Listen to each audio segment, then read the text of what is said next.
I carry that crest in my hand. Rain on my shoulders, still I stand. Tell me who wears it like we can. Mud on the boots, heart of gold. Those stories living in the cold. Every name that the walls still hold. I was born for this, I was told. Hear that roll in the air, feel that fire everywhere. We don't bend, we don't fold. We were cut from that blue gold. Blue till the end, blue till the end. We rise again, we rise again. Blue till the end, blue till the end. This is our name, this is our skin. When the pressure comes down hard, we don't flinch, we play our part. Every scar on the back says more than 1,000 songs before. From the first whistle to the last, we remember where we came from fast. No throne, no crown, no borrowed fame, just a city calling out that name. Hear that roll in the air, feel that fire everywhere. We don't bend, we don't fold. We were cut from that blue gold. Blue till the end, blue till the end. We rise again, we rise again. Blue till the end, blue till the end. This is our name, this is our skin. Let the whole ground shake, let the whole world know. We don't chase a moment, we are the home. Hands up high, voice up loud. Same old pride, same crowd. Blue till the end, blue till the end. We rise again, we rise again. Blue till the end, blue till the end. This is our name, this is our skin.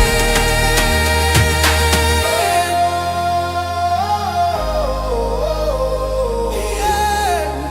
Ooh. Blue till the end, blue till the end.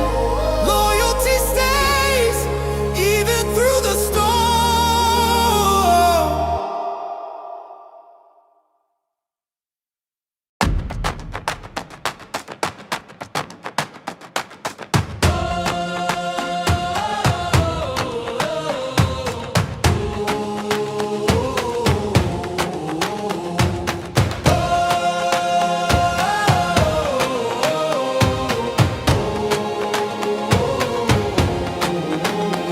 From the bridge to the stand, I carry that crest in my hand. Rain on my shoulders, still I stand. Tell me who wears it like we can.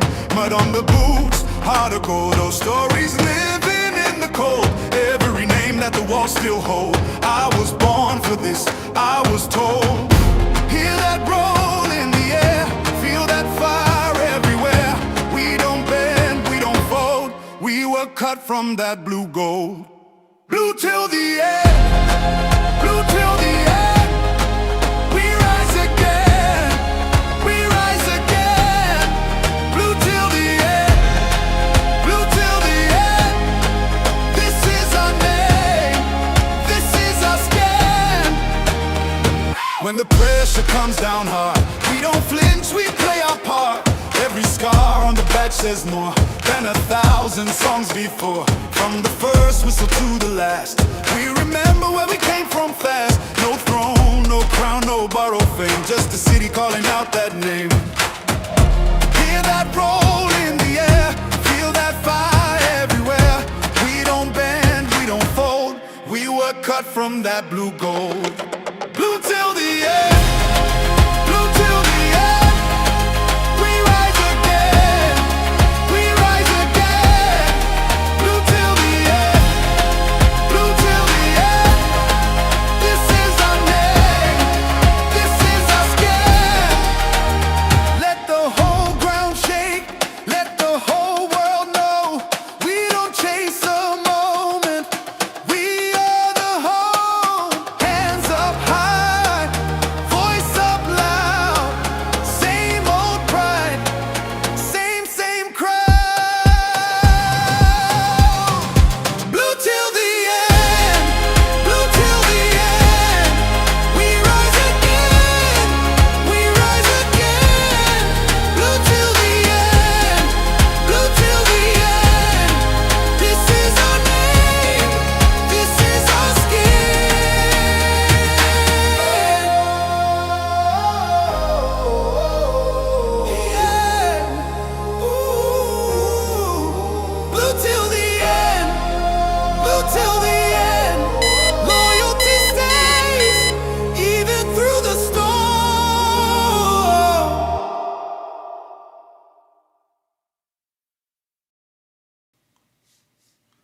Yes, good people, big up to all of you. Welcome back to Chelsea Perspective. Welcome for another edition of the Blue Morning Show. I nearly said the Chelsea News Random Show, but all the same, I appreciate you all finding the time to be the part of this particular edition of the Blue Morning Show. I do hope you're all doing well. And remember, on Chelsea Perspective, rarely a union and always a debate, because if we all agree, then definitely something isn't wrong. Something isn't right, because it is of human nature that when everybody says yes to something, ask questions. But that's, by the way, I'm going to say hello to those of you in the chat because we keep it interactive here. But before I do that, today we will talk about Enzo Fernandez, news about him inching to join Manchester City, and our former manager, we call them our ex here, wanting to sign him, and Real Madrid also are rumored to be interested. We're also hearing that Marc Cucurella could be on his way out of the club. And his case makes a little more sense because he has just 2 years left on his current contract, and when he signed a new contract, the length did not increase, but he got a pay rise. We'll talk about all those things, and then we get back, and then we get into the program for the day proper, which is our away game against Sunderland in the Premier League, the last game of the season. We'll have fun discussing that, and we'll do a combined 11 if we want to, but definitely a Chelsea predicted lineup exercise will follow. Will be part of the conversation today. But that's why I'm going to say hello to those of you in the chat so we can get on to the news hunter exercise as soon as possible without wasting much of your time. The sooner we're done, the better for us. No need letting it go for a long period without, you can say, having a lot to talk about. Sometimes it gets boring. All right, let's see. A big up to you too, Mabas05, aka MB05. Thank you for finding the time to join the conversation this particular morning. He says hopefully Chelsea can get a win against Sunderland tomorrow to end the horrible second half of the season with a win. Up the Chelsea as always. I hope we win, not necessarily because I want us to play in the Conference League. I take the Europa League, and again, if we end up playing in the Conference League, I don't think it'd be for nothing. We can use that platform to nurture our French players. Just, you can say, the same thing Enzo Maresca did. As always, thank you. I appreciate you saying that. What else do we have here? Maba says if Enzo Fernandez leaves Chelsea should go all out and sign Bruno Guimaraes from Newcastle United. He would be a perfect replacement for Enzo Fernandez. Soldier come, soldier go. Players come, players go all the time. Chelsea will always be there. I'm not too concerned about that. So I'm not going to take too much of your stuff here. I'm going to move on to the news hunt. I don't think Chelsea should assign a striker. I'd stick with Nicholas Jackson up front if he has a good pre-season. That is, if he wants to stay. Just simplify it that way. Need a reliable left winger. Okay, I would go out and assign Iliman Ndiaye from Everton. Sell subject 49. Okay, we'll see what happens. Bruno Guimaraes to Elliot Anderson. Those are your options. Adam Wharton or Wharton, I'm not sure how you pronounce that. These are my top three possible replacements for Enzo Fernandez if he leaves Chelsea for Man City and Real Madrid. Let's see what happens there. It's a possibility. You never know what's going to happen. It's football. Players come, players go. And I get it. People are already engineering stories, trying to find a way to blame it on the club should Enzo Fernandez end up leaving. Nobody will talk about him twerking for Real Madrid naked on the streets, in my opinion. They just want to find reasons to blame the club. But that's why I'm happy to say that I have the captain of the community in Constantine Dante on the panel with me this particular morning. Dante, I do hope you're doing well. I appreciate you finding the time to join the conversation this morning.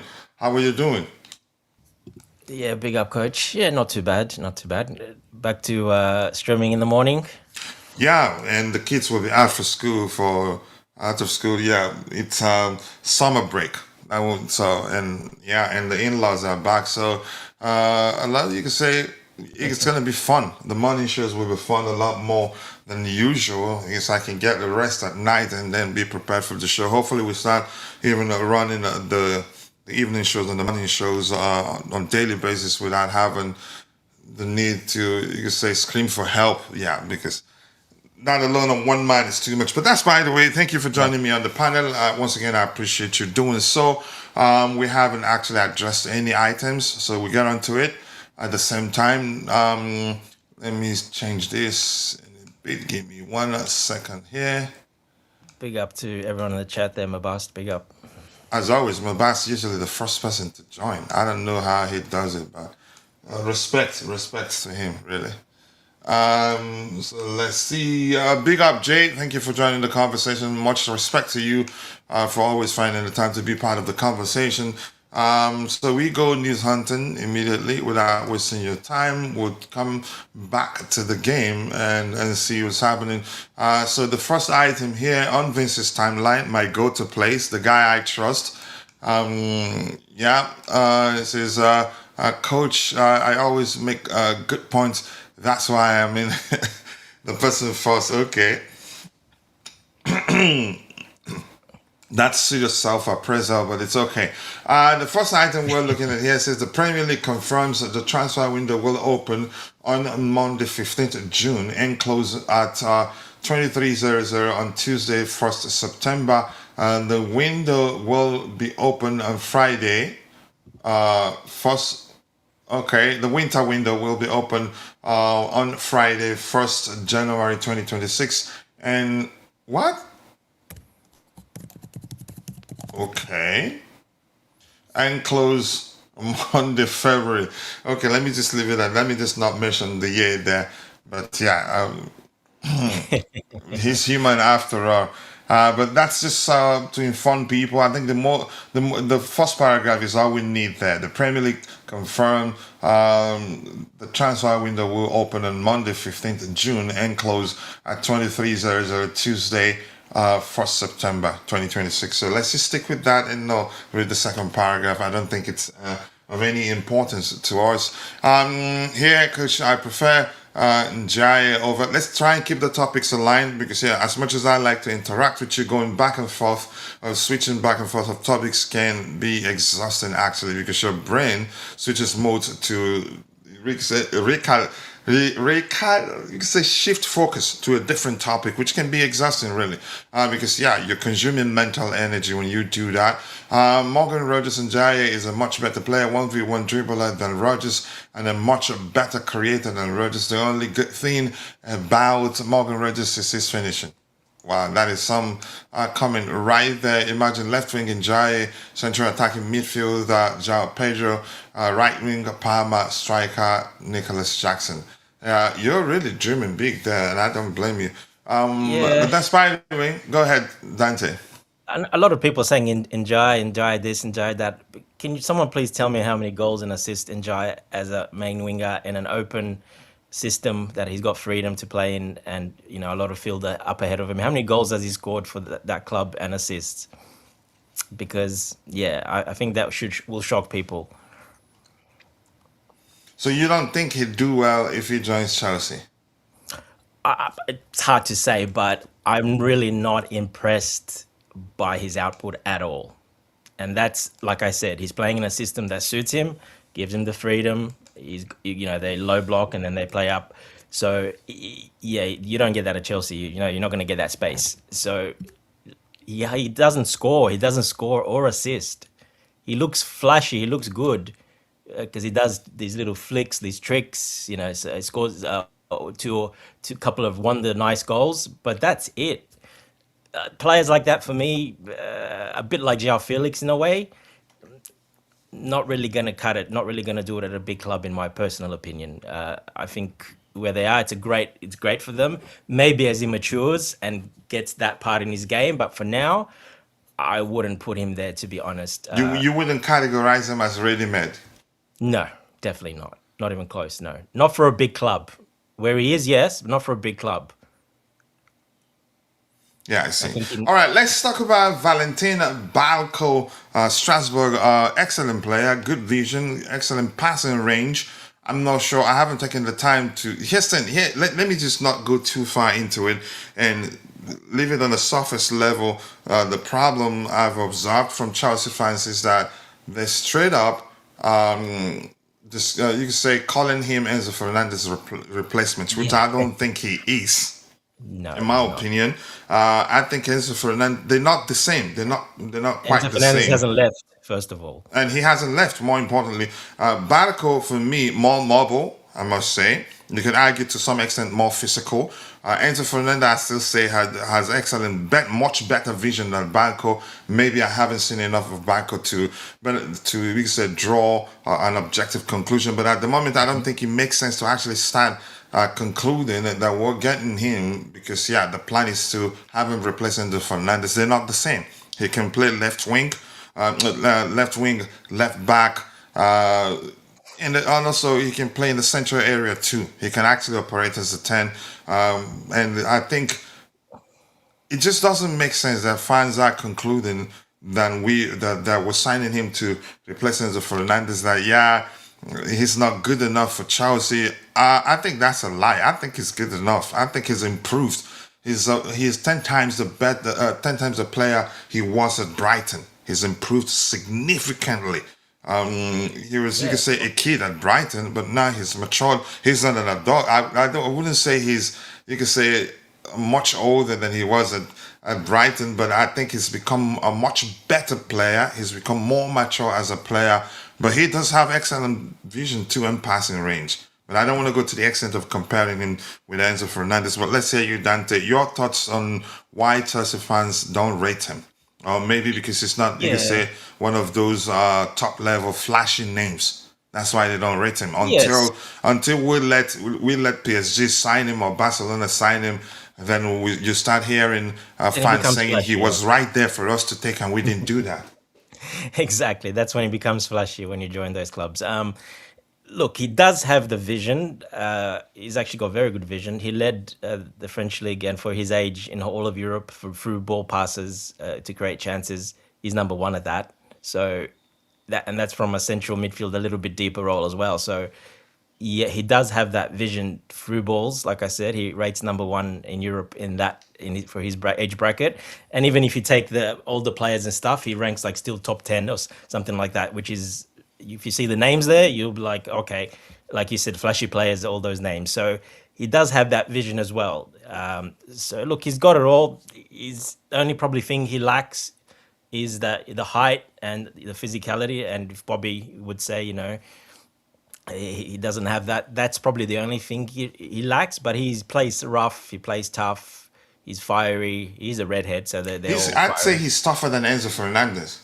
He's tougher than Enzo Fernandez. He goes in for And that's tackle. not me saying you could say that he is his replacement. I think they're different profiles, but both can actually, you could say, fulfill the 10 role. And when it comes to fulfilling the 10 role, I'd say Barco, for me, more equipped to fulfill the 10 role than Enzo Fernandez. Enzo Fernandez is better deployed as a deep line playmaker. That's my opinion. But go ahead. Yeah, uh, can be. I think probably Enzo is the better 10. Why? Because we haven't seen Barco play there at all. So we don't know. So I think when you score 20 goals and assists in the season for Chelsea, I mean, that makes you a top tier.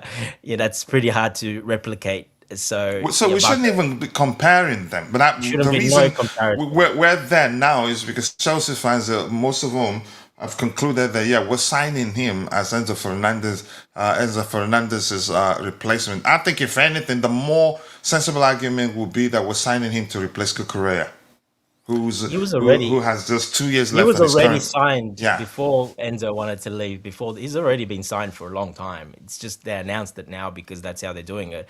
But he was already basically, gonna sign. If he kept continuing his form up and no mishaps or injuries, he was always gonna come across anyway. So this is already before the Enzo stuff anyway. So he was gonna come anyway. So that's why for me, there's no comparison.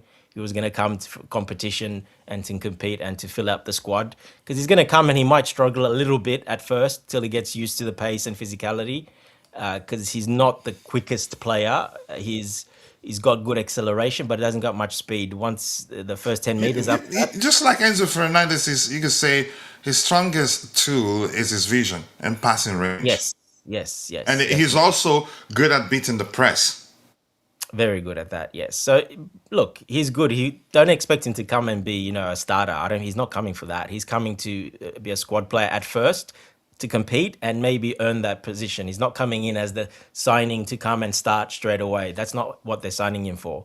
He's gone through the pathway of, Bluco, sister club, played very well. Basically, probably him and Panicelli, the two players of the season that Bluco signed. So, yeah, he's getting that pathway and he's coming to compete because he stepped up. He got a call for Argentina as well. So, yeah, he's stepping up in the world, and you get him now, or he's going to join another club. Either probably going to go anyway because he's too good for Strasbourg, and he's The probably one going to that join I another think I club don't anyway. remember seeing in PSG, but there were other clubs that were interested. There's a lot of other clubs. They're all Big clubs, not just you could say mid-tier, yeah, of course. top tier level All clubs the were big clubs. interested. Yeah. Atletico Madrid really after him because Simone likes that type of player as well because how he plays.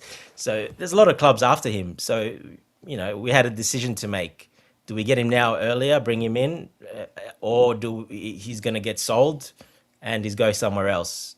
Well, they made the decision to bring him in. And I think it's a good decision because he fills up our squad and he's got that fight and that hunger.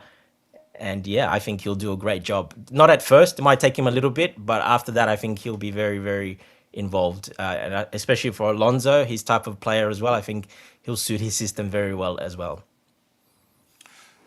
All right, Mabasia says Barco would play as a left back, left wing back under Xavi Alonso than a center midfield, central No, defensive midfielder. don't think Barco so. could do what Gilmado at Bayer Leverkusen during that 23-24 season. Let's see, but I think he will. Alonso will like him, and you could argue we wouldn't hear about him coming to Chelsea because without Alonso not approving of it. Because we've signed him already, but Alonso could say, you know what, I need him to spend one more season at Strasbourg.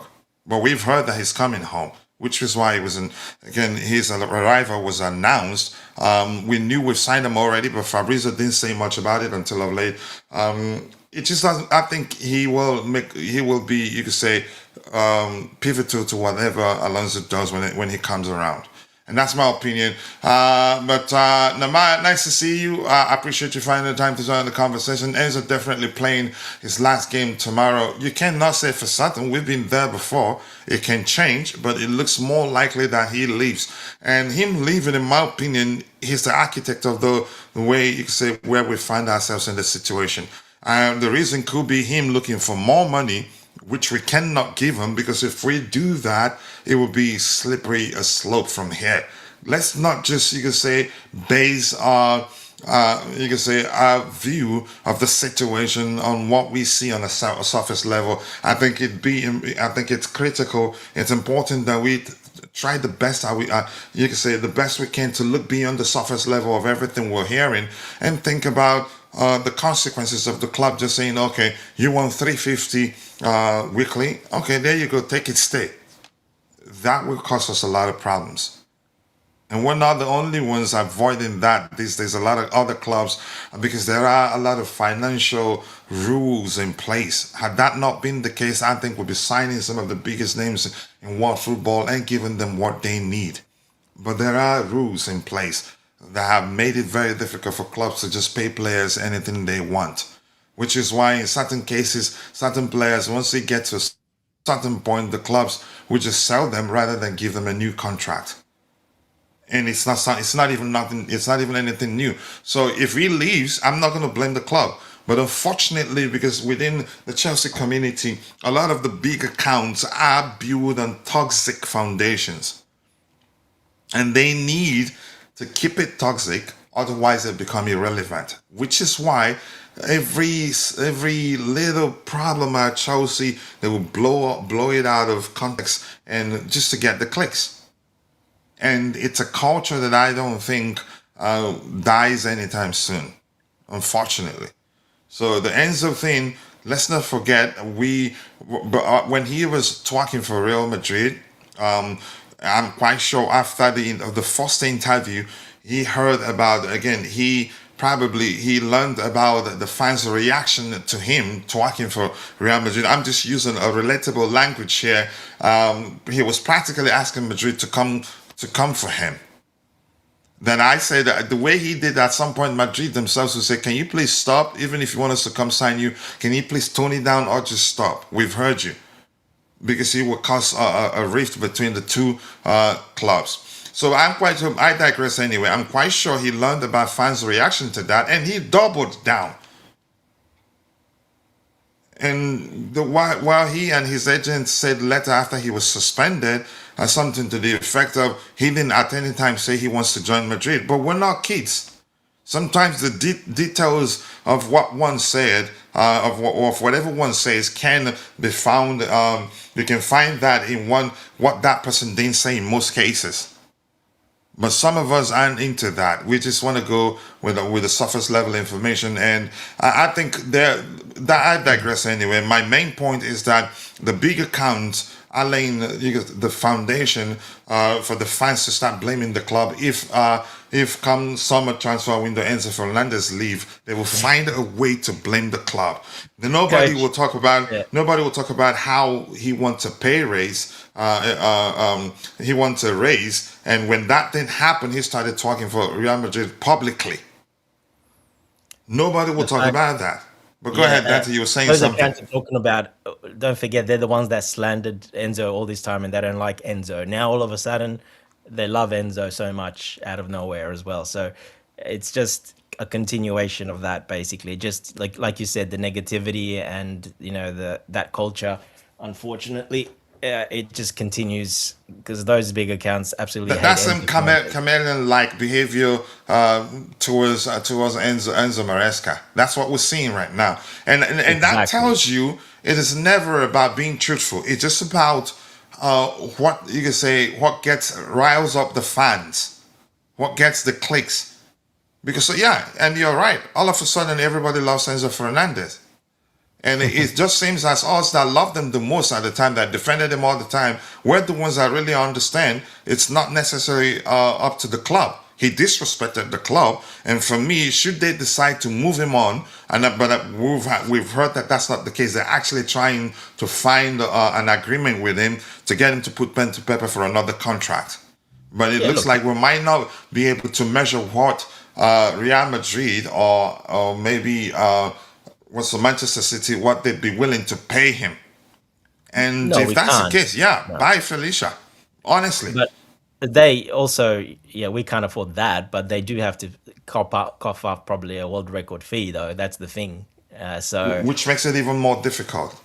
correct. So he rates himself that highly. Well, you're going to command the world record fee for it as probably the best young up and coming.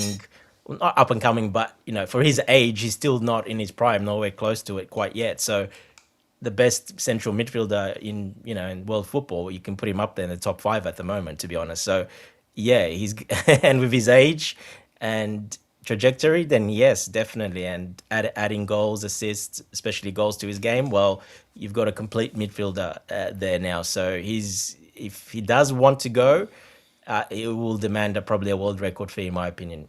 And trust him, irrespective of what the FIFA rules, 2-year contract rule, that is a player stays beyond 2 years, which basically, essentially, you can say give them more power. Even at that, he still has a lot left on his current contract, which means, as Dante have said already, it would take a world record breaking fee to sell him. Yeah, and I think he's not that type of guy to do that, to sit out or do that. No, he'll play. He'll be even more hungry to play and prove even more. So because he'll have a chat with everyone, with Alonso, where we're going, what direction, what players we sign, how we're gonna go, how we're improving. All of a sudden next season, if we're good, say we win the Premier League, well then that changes everything, doesn't it? So it'll all depend how we do as well and everything. And then maybe in a couple of years, if we're not doing well what he expects or whatever, then maybe the club will look at it. But I don't think they're gonna look at it at all, because no one's gonna come in with anything near what they would be asking for. So if he makes the situation untenable, then he might go out on loan. It would be, you could say, if they feel like, okay, you know what, the situation he's has not going become on loan. toxic, then Players like that don't go on loan, coach. No, I'm just saying, just like Nicholas Jackson's case.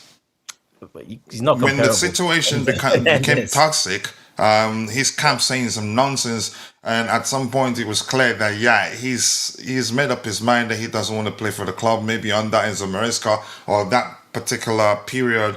Then we say, you know what, okay, come go out on loan if that's what you want, which showed that the club necessarily didn't want to sell him at the time. If the intent was to sell him and make money, why not only you said let him join clubs that are willing to pay the full amount what we're asking at the time rather than on loan and let her pay, which doesn't make sense. But go ahead. I digress anyway. Yeah, Go yeah. ahead. No, I understand. I just, in respect to Nicholas Jackson, but he's not anywhere near Enzo's class or In terms of valuation and in and you terms of your said name demand. bracket, class, everything footballing is not even close to that. So, yeah, Enzo Fernandez is becoming like a superstar type of player. So, yeah, that's very different from Nicholas Jackson. Not even, like I said, not even comparable. Yeah. Yeah. All right. And Rich Moneymakers here says, big up the group. My understanding the new coach is here in London to discuss with the players, especially the top three, Marc Cucurella. Marc Cucurella, I think, more likely to leave. He's on a 2-year contract. And you could argue the fact that the club didn't push for an extension, but rather a pay rise, showed you they probably had the plan to sell him this window, this transfer window. Because I'm not sure why. Again, I think that'd be the only reason why they just gave him a pay rise to show him, look, we appreciate you. He didn't sign an extension, right? Correct me if I'm wrong, Dante. He got the Yeah, pay look, rise. it's because of his age. So he's still got that 3 years, whatever. So he'll be 30 basically when that ends. So they're not going to give him an extension past 30, especially the position he plays and how he plays it. But He's not gonna, the rise, the pay rise just showed, they appreciate him. exactly appreciation, and all those players like that can't expect to, maybe in a different league like in Spain or somewhere where it's slower pace, Italy, but it's very hard for a player to do that season in, season out. And the way he plays after 30, yeah, that's tough. So that's the reason that you're not going to give a player like that a bigger extension past 30 years of age. We had that rule in place, let's not forget, at Chelsea, even with Abramovich. Only 1 year extensions, or 1 year by year after 30, don't forget. So we did that previously as well. No one got, only some very special players, like John Terry. Even they got 2 years max. They never got big extensions. It was 2 years for him. Lampard, Drogba, they never got like bigger contracts either because we had that rule in place. So yeah, look, I think that will carry on as well. They're not going to give him now anything like that. No. All right, Jay says he likes Barco. He thinks he'd be an excellent squad player who can play in multiple positions and roles. Of course, he comes with his physical limitations and hence, in terms of build, but in terms of the way he asserts himself, he can be physical. You can't Very muscle him off tenacious. the ball easily. Sorry? Tenacious, I would say, coach. Yeah, he's tenacious. Yeah, I think that'd be the more accurate language to use. His physical limitations, which overall you're talking about his overall build, and hence the playing 11 needs adjustments when he's on. I mean, find a way to, you could say, to make up for his lack of physical attributes. I think that attribute is the word attribute is needed there to be more specific on what you're referencing. But Jay, big up to you and thank you for finding the time to join the conversation. What else do we have here? I'm gonna scroll to the very bottom and then come back to the panel so we can finish news hunting and get to the match preview exercise proper. Reach Moneymakers, easy on the sugar. Do you want us to start calling you the sugar man? Okay. There's a chance Enzo stays, but we must not sell him to Manchester City. Yep. If we're going to sell him, let it not be to Manchester City. Because after Enzo Maresca did the Judas on us, I don't think it makes sense to sell one of our best players to him. And that's my opinion. I'd rather he goes to Spain. As I've said, there's a chance he stays, but you never know. He might speak. Chances are, if he gets after speaking to Xavi Alonso, he decides to give it a go, to give us one more season. That'd be all right. But I don't know whether he stays. But if he leaves, one thing is certain, irrespective of the changes, like I said, the introduction of some FIFA rules that the suggest you can say not suggest means after 2 years players will have certain rights that you could argue more power to them than the club in terms of their preferred destination should they decide to leave. And the time of again, anytime they say they want to go, the clubs basically will be powerless and just have to let them go. But that doesn't mean, even at that, I think if he gets to leave, it'd be on Chelsea's terms. And I think you've talked about that 1,000 times. You can't force Chelsea to sell him for cheap. You just cannot. No, and there's a thing called market value, and like I said, where he is as in the names of midfielders and etc. Well, he's right up there now. He's becoming that superstar name. So even just you have to actually sell him. You can't sell him lower. You have to sell him, around market value, which is going to be over 100 million anyway. So Yeah, and Jay is saying that Enzo as a deep line playmaker in the Premier League just doesn't work. Multiple times we've seen it. Again, it depends on the application. We've seen him play as a hybrid of 8 and 6, where basically him coming deep would just be to collect the ball. You can say that's Jorginho, Kante, or maybe Matic, who again is it? I understand your point, and I think Alonso most likely. I think he'd need more defensively minded sixes because of the risk we take on the flanks.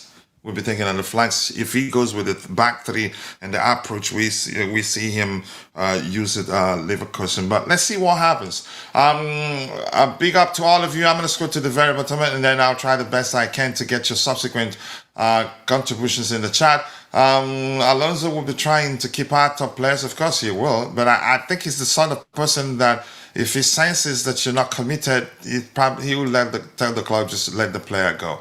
The way Xabi Alonso did with Grimaldo at left wing back, it will be the same thing with Valentin Barco. Let's see. This here says Malagusta could be sold, Pedro Neto could be sold. I told you, but no one listens.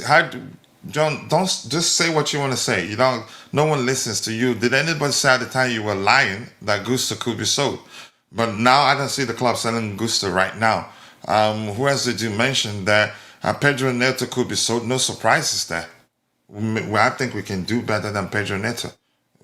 His experience, I agree, but he's been one of the most inconsistent players since joining Chelsea, in my opinion. So I'm not sure why you're saying that nobody listens to you. Chelsea should have signed top players in summer 2025 rather than signing bank average players that we currently have. I hope the owners can learn from their mistakes. All right, I'm going to scroll to the very bottom, go back for news hunting, and then we'll come back. I'll try the best I can to get your subsequent contributions in the chat. And for those of you that I haven't said hello to, Jude Oladipo Mesolate, the CEO of Chelsea FC Jingles, nice to see you here. I do hope you're doing well. And to those of you that I've said hello to, I'm not going to get through the process of reading your comments once again because there are tons of comments there that I haven't read and I can't read everything. Richard Hughes 140 says, as much as it hurts, I did say last week the final was a judgment day for Parma. Coach said no, he was one of a he is, and that's my opinion. I could be wrong. Just let me know if I'm wrong, if you believe I'm wrong. Yeah, I knew he didn't deserve to be called up. The way he played, Madueke made it. You're surprised at that. The way you phrased that shows me that you didn't expect Madueke to make it. But if I were the manager, I'd rather have Cole Palmer on the plane to the World Cup than Noni Madueke. Because I know both players very well. I know Cole Palmer is capable of pulling a rabbit out of the hat to help you win a game. I don't think that is something, what's his name, Noni Madueke can do and do consistently. Well, that's my opinion anyway. I'm not the manager, so yeah, Madueke is going to the World Cup and Cole Palmer isn't going. But yeah, you've heard my choice. Madueke was spoiled since the start of the 2025-2026 season, and yet he still got called up to England. Tuchel looks like he doesn't want to win the World Cup with England. Maguire should have been called up, you think? I don't know. I don't care. Again, I'm just going to stick with If I were the manager, I'd have Cole Palmer on the plane rather than Nani Madueke. Yeah, you get a lot from your attacking attempt from Cole Palmer, Nani Madueke. I get it, he won the Premier League. Maybe he took his focus is, you could say, the trophy is won, and not necessarily what he can get from the Oh, individual. so you think he didn't look at his goals and assists, coach? Who's the goals and assists? Madueke's. Yeah, probably. Apparently, Tuchel doesn't pay attention to that. He just knows that Nani Madueke won the league. Yeah, that's a weird one. I have no. Well, they need wingers. They don't really have wingers, so that's probably why there's a lot of tens and stuff. So they don't really need. They had a shortage of wingers. So that's probably why he's not. I don't think he's going But to I'd play. rather play Palmer on the left or on the right than have Nani Madueke on the plane 100%. to the World Cup. 100%. And that's my opinion. Go ahead. Yeah, 100%. I would as well. You know that. Like compared to Madueke, not even close. Completely different class of player. But yeah, I think they probably know something Tuchel injury wise, Palmer injury wise, etc. That the public don't know, right? They don't know. He might be getting some treatment before the off season. He might have some stuff booked in or gonna do some stuff. So we don't know that yet. So I think he probably does know that. He probably spoke. And Tuchel's quite a smart manager. He's quite when it comes to stuff like that. He was a player as well, so they kind of know, how good Palmer is, and can probably see that he's not there with injury wise, and I think that's definitely been a massive part of what's let him down, and he just keeps playing through it because he's too proud to say it. So yeah, I think it's a good decision actually for Chelsea. It's a very, very good decision. He's not going, in my opinion. That will give him time to heal. Will give him time to do some treatments. And hopefully improve and get better for next season and start fresh. I totally understand where you're coming from, but yeah, Tuchel is that sort of manager. You could argue his tactics drive his selection, which was why I think a prime example would be how Mason Mount found himself, became a regular starter under Thomas Tuchel, not necessarily because of his overall ball playing ability, but because of the energy he brings to the team and the running he does on the pitch, which was why even when it was clear to the average football fan that Mason Mount needed some rest, could do with some rest at the time, given the sort of final decisions he made on the pitch, that did reflect that he was mentally tired and needed a break. But Tuchel didn't care much because, he didn't have any other player on the team at the time that was capable of running for 180 minutes tirelessly and still press effectively like Mason Mount did for him. So he kept playing him week in, week out. Just all he wanted from him, more importantly, was that pressing. And I think he did some damage to the poor boy's career, in my opinion. But you get the point. At that age, you're not supposed to do that at that age. That is not. He didn't. You don't have that at that age normally. How he had. So that was quite unique for him to have that at that age. And being young, being that age and that young and being able to do it, I think Tuchel was like, well, we can run him into the ground because he's very young. So if he gets an injury, it doesn't matter. But he did running him into the ground, actually. Deep into the ground. He definitely did. Like I said, which is very rare. Players like that don't have that tank. They don't have that endurance and that at that age normally to do that. So, yeah. Hold on, sorry, Coach. Yeah. So the point is, Dante has excused himself. The point is, I think Cole Palmer could do with that break. I think he'd be much better for Chelsea come 26-27 season because he'll have the time to rest, reflect, and heal better. Because those that are at the World Cup that will be going to the World Cup, they're not going to have too much. You can say good enough time to rest. We're actually still part of the reasons why we suffered this season. Is our last season did stretch to the Club World Cup. The players didn't have the time to rest as they usually do. And you've heard the Real Madrid president complain about that, but I get it. There are other factors too but it would be lying to ourselves if we look at it. Our situation, I say, we shouldn't be, you could say, mentioned in the Club World Cup when it comes to when we discuss the reasons why we find ourselves in such a messy situation in terms of where we are in the table. But that's by the way. Yeah, and I think you Let's can see. see it, coach. Yeah, you can Yeah, actually yeah. Go ahead. see it. I could see it. I could see it on the field that that intensity and a lot of that is You can quite say burnout. I think it'd be it's accurate to say gone. Yeah, burnout. players like Cucurella is a great example of that. Watch him, these last sort of 15 games. Watch him before that. Watch the big difference, the way he ran and the way what he did.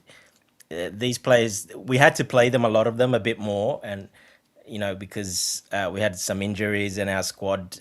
Some of the other players that came in didn't quite click yet and get going, so we did have to pay them, keep playing them a bit more. And yeah, I think we paid a bit of a toll with that. I think those players really struggled to get going again, and a bit of that burnout started happening. Unfortunately, that along with some other things, but I think for me, it's been evident in the way we've been running some of the games. It just doesn't look like they have that intensity anymore in them. It's not simple playing game in week out week. We're basically playing 2 games a week. A lot of those players were playing 2 to 3 games in a row, and then maybe having a bit of a game off, but it was only for like 2 or 3 days and then back again. So it takes a toll eventually, and that's why you need a big squad. You need especially for modern football, because there's a lot of running, there's a lot of intensity, and if you don't keep that up, you do start. You basically have to play like Arsenal. If otherwise, that's the only other way, and we're not built to play that way, unfortunately. So that is the only way you get around it. What Arsenal do, because then you just sit back, absorb everything. You're not running much because you're sitting in one part of the field, and it's just little movements side to side. You're not running as much sprints and that, so it doesn't take much out of you. So Arsenal could have, they did it that way. So, but yeah, it's definitely. I think I can see it for especially the last 10 to 15 games. I could definitely see that burnout, and that's why I kept saying I so wish the World Cup was not this year, because that's not going to help, because everyone comes back very late because of it. Yeah, and Mabas, let me just read this comment. Said Mason Mount tired. A question. He said, "Nah, it's just he ain't a good footballer." Heston, let's talk about the tiredness. You moving properly, walking properly doesn't mean you're not tired. Sometimes your tiredness can reflect on what you say. If people pay attention, they can sense from how you speak at any given moment that you're tired mentally. More importantly, you could still move properly, but that doesn't mean you're not tired.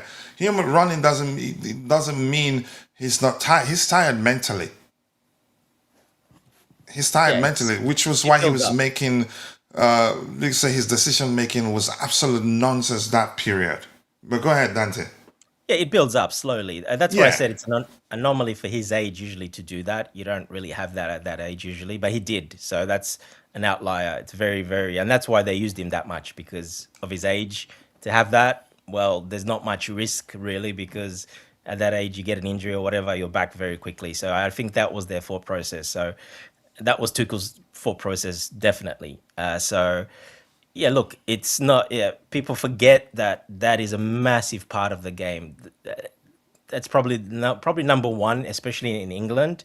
Number one is fitness, as in fitness, endurance. That is number one in England. If you don't even get to the top level, you can be a Maradona if you can't pass those tests, those fitness tests, the beep test, the running all the time, the cross country running, the times you got to beat. Well, you're not even making it. You're playing in the lower divisions. Doesn't matter how good you are. So first of all, you have to be extremely fit to play in at that level. People sometimes forget that. They just look at it that players can run all day, every day, non-stop, every single game. It doesn't work that way. It's very, and that's why I say many times, if you haven't played the game, a lot of fans these days, they haven't played the game. They're just fans, or they love the game. But if you actually haven't actually played the game, and I'm not talking about just maybe a little bit here and there on the weekends, talking play the game at a bit of a level at least, you don't know how much it takes and what it takes. It's very, very different and very hard. And that's why a very tiny percentage of players make it. If you look down in some of the leagues, you got some amazing technical players, but they haven't got the fitness to play in a better, the next levels up because they just can't. They don't have that fitness base. So, and especially in England, that's extremely important. So, yeah. Sorry about that. Just continue. You can continue. No, but you're good. I understand. Yeah. And let me say this quickly. I think Mount probably needs a loan to a mid-table team. Yes. Yeah. Yeah. He needs a loan to a mid-table team to, you could say, restart his career at Manchester United. If he's hoping to one day become out of nowhere become a regular, he's in a dreamland. You could say And he's he still can't play dreaming. that. He can't Yeah, play that position that anymore. That's not him anymore. This is what yeah, they need to. They should know by now. They do because they haven't played him. So yeah, they do know that by now. Like he can't play that position and that the way he played. He cannot do that anymore. He's finished. That's gone. Yeah, that's yeah. been. He does need to go out on loan to excuse me. In my opinion, definitely a mid-table team where He's you the could type say of player coach they'd that respect him. He'd be one of their best players. Then he gets to play week in, week out. But probably he might not want to do that. no, because he's comfortable. He's got a massive contract and for a long time. And he's quite comfortable. Fair enough, and he probably knows that this is it basically. So And that's there's it no for him, going. right? For him, that's it. He's not going to go to a big club after this. It's not happening.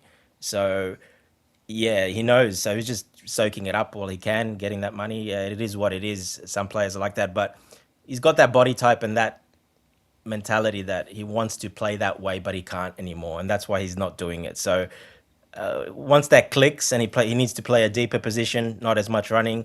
He's got that body type as well, where he puts on 1 kilo, and that is normal. Everybody, as you get older, you're going to put a bit of density, and you're going to put at least 1 kilo on. For him, 1 kilo is massive because his body type and all that running he used to do. So you can't do that. He can't do that anymore. And you see him when he plays, he tries to do that, but he can't do it anymore. Not even close. So until he actually, I think he's figured that out now. He knows that as well because he hasn't played because of it. So I think they all know, but he's just there taking up, that money that he's still owed. And unless Man United probably pay him out or something, he's not going anywhere till he finishes his contract. Yeah, he's not going to be in a rush to leave. No. Let's see. Big up to you to Santiago Muno, my assistant. Always nice to see you. It's been a minute. Hopefully, your absence simply means that you've been busy, and if that's the case, we're happy for you because bills don't pay themselves. But happy to see you, my bro. Big up, amigo Santiago. Somebody saying hello to him. Big up, Mabas and Dante. Nobody says hello to me, but it's okay. I'll be fine. Big up, guys. All right. If Chelsea lose to Sunderland, then we should terminate a mediocre amateur player's contract. Let's see. Yes, I've had, okay, been confirmed that Elliot Anderson will be the Enzo replacement. Okay. It wouldn't be a bad replacement either. Still a player under the age of 24, and he hasn't won anything. Who is he talking about? No idea. Who's it? Mason Mount didn't cry he doesn't have to cry, but you could argue, I know why. This is crazy, really. He doesn't have to cry for you could say, for his farewell message to be heartfelt or sincere. Just pay attention to what the person says. Cesar Spliquetas, you don't even need to see him cry. If you listen to what he had to say alone, you'd start crying. But if you watch Thomas Tuchel's, if you are analytical, Thomas Tuchel's farewell message also good. He didn't say much, but yeah, if you listen to what he had to say alone, you could say pained that he's leaving. But when you pay attention, when you read Enzo Maresca's farewell message, classic self-appraisal. He didn't care that much. Yeah, look, You, just to yeah. defend Mason Mount, coach, like, let's not forget his family, his dad, massive Man United supporters, so that he grew up with that. But also his age.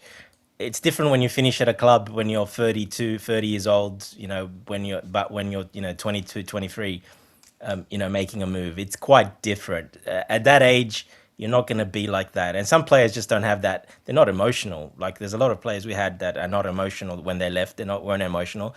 It depends on the character as well. But to his defense, I think at that age, he didn't really care too much, to be honest. At that age, usually don't at that age. Most, if you remember back when you were 22, 23, coach, I don't think you cared as much as you would. So yeah, it's a Yeah, I little think bit, took a lot of risks yeah. without So caring. Yeah, exactly, that's exactly right. but Risks. You as know, you mature, you certain things when you look at them, you're like, did I really do that at that time? exactly. You look Yeah. at that. A lot of self reflection as everyone ages. You realize, did I do that? Did I actually think that way? Yeah, you start realizing as you get older. 100%.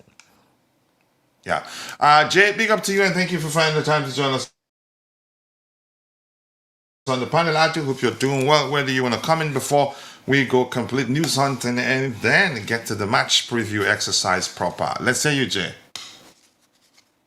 Yeah, big up, guys. Nothing much, just looking No, at big the up, bro. transfer activities and yeah, looking at something serious to materialize. Right now, it's all, rumors and nothing really solid behind it. So yeah, it's just a wait and watch game for me right now. Okay. So you don't want to. How about what you make of the Enzo Fernandez situation? Um, Look, I would agree for the most part that you guys are talking, and I do think that he might be leaving. I do believe that there is something solid behind the news articles and the rumors that we are hearing. I do not think there is smoke without a fire. So definitely, I can see him going to Real Madrid, and I think people think that Manchester City, the transfer link with City is not realistic. I do think it's actually more realistic just because of the factor that Enzo Maresca likes him a lot, and But he want. they'd have to be willing to pay a lot more than Madrid will be offering before Chelsea will say, okay, yeah, okay, you know what, go to them. Absolutely, absolutely. It's always going to, the Premier League tax is always going to be there, but on the counter, I think Premier League clubs are the one, financially that can actually offer you more money rather than these other European league clubs. There has been a history where they always try to, take the price low, while in the Premier League there is always going to be 10, 20 million extra of what you are going to find in other European clubs, and that is something I think is a major reason why I see that he can go to City, because City will be willing to offer him, willing to offer us the money that I don't think that other European clubs uh, can afford, including Real Madrid, who actually have a history of buying players on a free transfer. But again, But it let's depends on wait Madrid's and priority, though. It depends on their priority. Right now, you can argue 100%. a players of Enzo Fernandez profile Yeah. you can say probably their utmost priority right now, because since the departure of Toni Kroos, nobody at the club right now is even close to him. Yeah, exactly. It actually depends on Mourinho as well, which is something I cannot understand. He's quite a traditional manager, so I do not know That's an excellent point. Go ahead, Jay. how much he is going to play a role in this, or it is more of a club signing rather than a manager signing, because I just do not see Enzo Fernandez being a Mourinho signing, if at all we know what is a Mourinho signing. So I don't know. It's kind of I think we confusing. do know, and he Uh, might not be. He might, but I don't know. I'm not too exactly. sure. Yeah, yeah. I mean, he has to change his approach, because there are quite a few players in that Madrid team which you can, imagine doesn't really work for Mourinho. But he has to change his approach for sure, because I think the players, and there is a structure, and manager has to fit in within that structure. That is what we have seen with Real Madrid for the most part. But yeah, I think it's going to be a dynamo, because there has been links of Rodri going to Real Madrid. So if that happens, then I do not see Enzo going there, although the two are quite different. And then again, City are looking for Anderson as well from Nottingham Forest. That is going to cost them 90 and 100 million. So I do not see them, going for two midfielders in the range of 100 million. They are not going to spend more than 200 million on two central midfielders. So I think if they goes for Enzo Fernandez, then I think there is a chance that maybe we can go for Anderson. So all I want to say is there is a dynamo which will happen. And these midfielders are going to interchange between these three, four clubs. So yeah, it's interesting to see how it all pans out. Yeah. Let's talk about this, but before that, there's one more thing here. In December, Chelsea needed to stop losing games. I think I don't know. I'm not sure whether to call that, you could say, a myth or maybe a phenomenon. I'm not sure what to call it. Richard Hughes says, "Am I the only one hearing from all the rumors about Diogo Costa going to Liverpool and PSG? He's our second coming, Peter Cech. The man is good, and I have been advocating here for him for years." I've always questioned every time somebody brings up his name. I've always asked his ball playing, you can say his overall ability on the ball, because that hasn't changed. With Alonso, that is still an important factor to consider. Go ahead, Jay. Were you saying Um, something? I mean, Liverpool have signed Mamadashvili last year, so what will happen with him? So I do not see they going for Diego Costa. So who's going to play the second goalkeeper?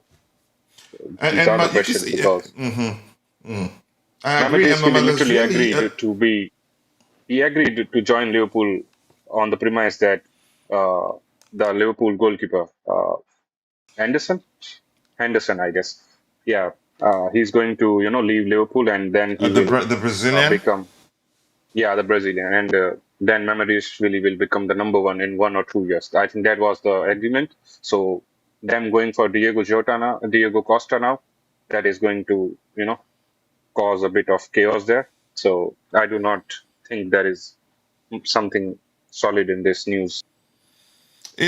Dante, how about you? What you think? But would you, if he, let's say, um, there's some truth to it, would you want him at Chelsea? Is he? How do you make of his ability on the ball? And I don't think he's actually good at commanding his box. Maybe I No, don't he's know him short. well enough, He's one because of the that's a shortest keepers. critical skill to consider when getting a goalkeeper for the Premier League these days, and especially how we've gone back to 1860 football. Just get it into the box, fight war, and whoever wins gets a goal, or maybe if the defender side wins, they clear the ball. But let's hear you. Yeah, look, he's a short goalkeeper. He's only 6 foot or 6'1". We've got defenders that are taller than that, so he's a very short keeper for goalkeeping. But he's still a very good goalkeeper. He was one of those that I named. If you're looking for a player, a goalkeeper to play from the back, he's one of those top three, probably best in the world. Oh, You know, he's that good on the ball, yeah, he's very good. Yeah, yeah, but he's good high on the ball. claim is a question, a huge question mark. Of course, Bill, when you're 6 foot, it's not the same. He's strong. He's quite a strong goalkeeper. He's got a good leap, but he's limited in that aspect of a game. So um, you get away with it when you're playing for a big club in Portugal. Let's just say that you can get away with it. So in the Premier League, that could be an issue. But I mean, look, he's a good shot stopper. He's a good, very, very good all round keeper. But especially, one of those that can play from the back very well. That can, like an Edison basically. So, yeah, he's one of those top goalkeepers that I mentioned. That if you're looking for that type of keeper for that type of system, he's very, very good. It's just very surprising. The only one thing I would say is very surprising. He hasn't moved in the last.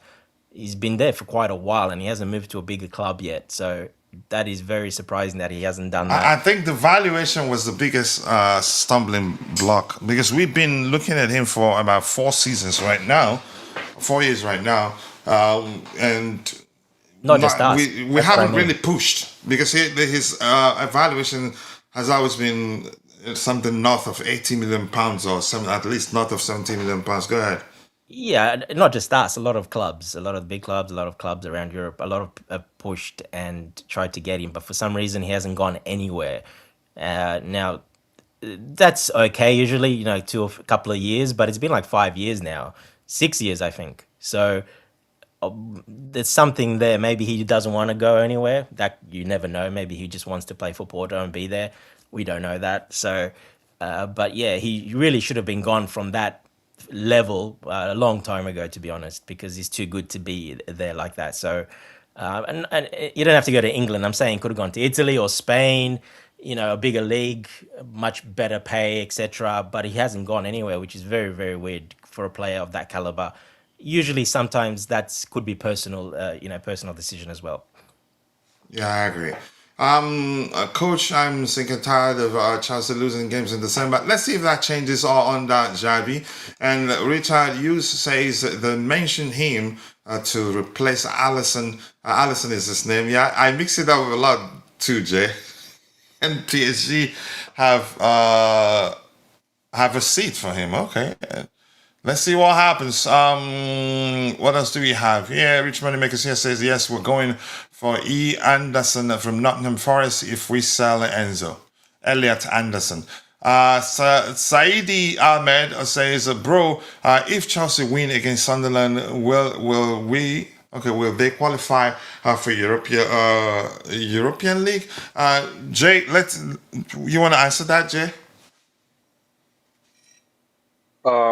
No, it's not really that simple.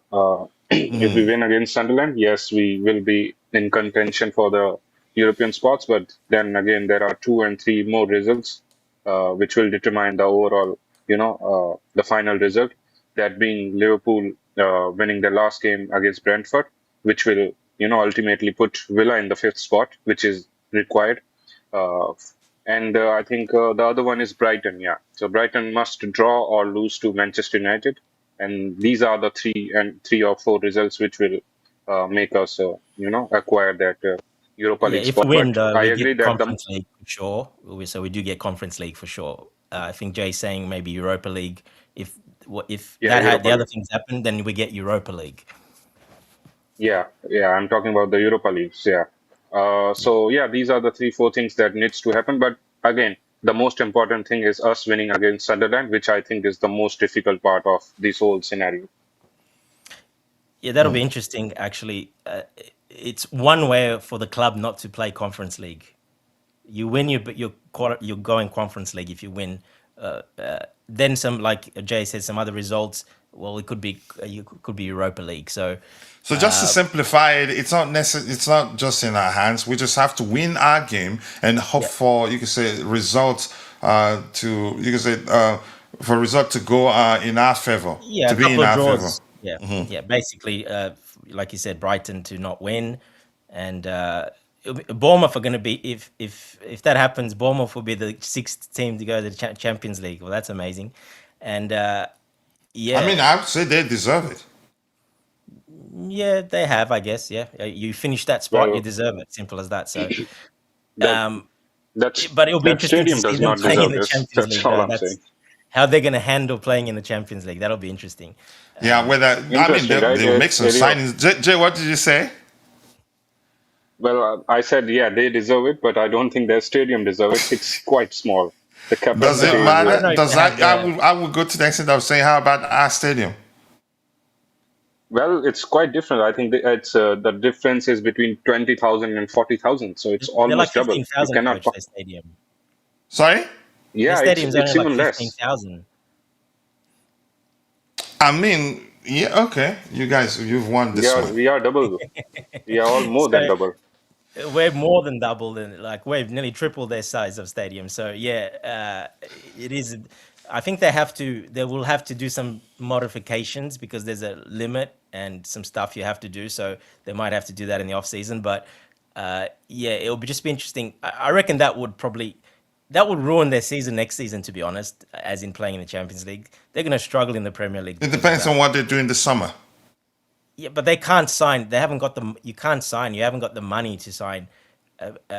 You only have the money to sign if you know you're probably gonna most likely be in Europe the season after that. Well, I don't think that's gonna happen. Them playing in the Champions League, that is not gonna help their season at all next season.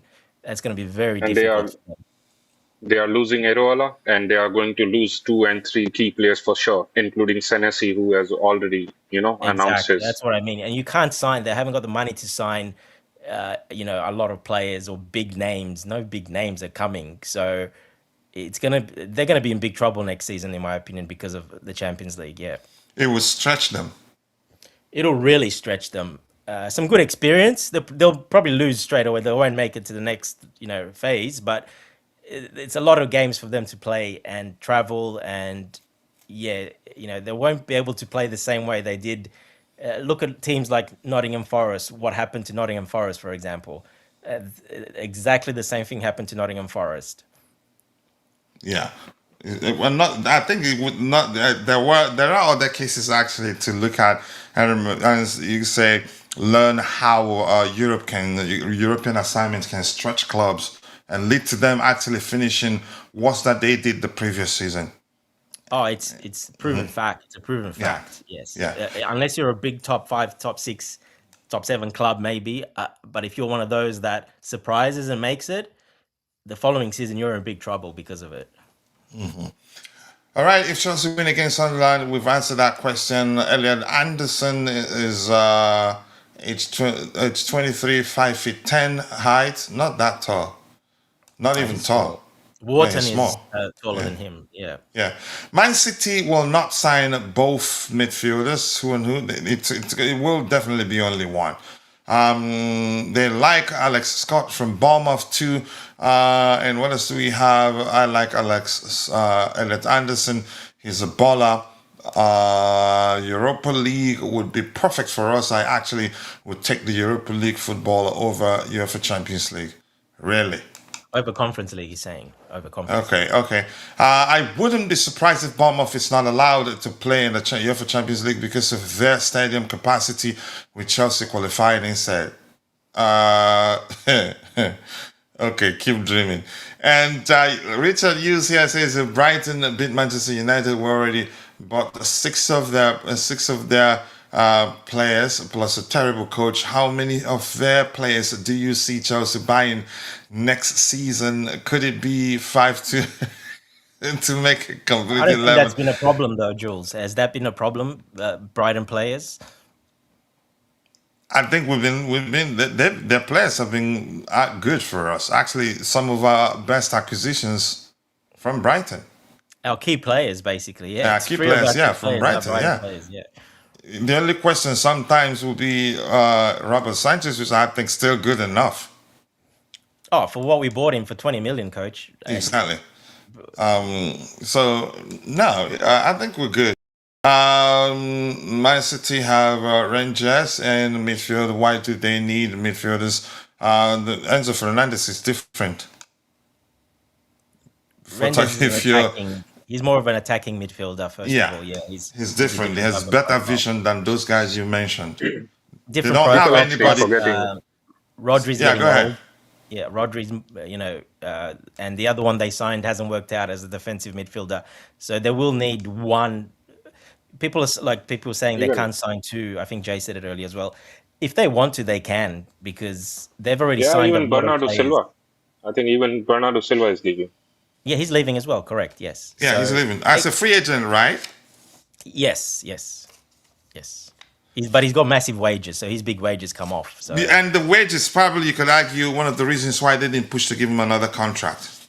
no, plus he's his age as well. He's slowed down. Yeah, a bit. but new contract would mean pay rise. Not necessarily, because he probably. But in most cases. In most cases, not at that age. You're not getting a pay rise at 33 years old. You're not getting a pay rise then.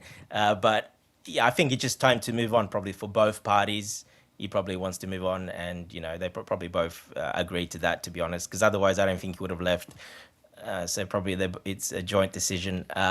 But yeah, they can sign if they want to sign two players, two midfielders. They can, and they will splash the money for both Enzo and Elliot, because they probably would need to anyway. Like I said, because of the departures as well. So yeah, look, they can do it. They spent a lot of money this season.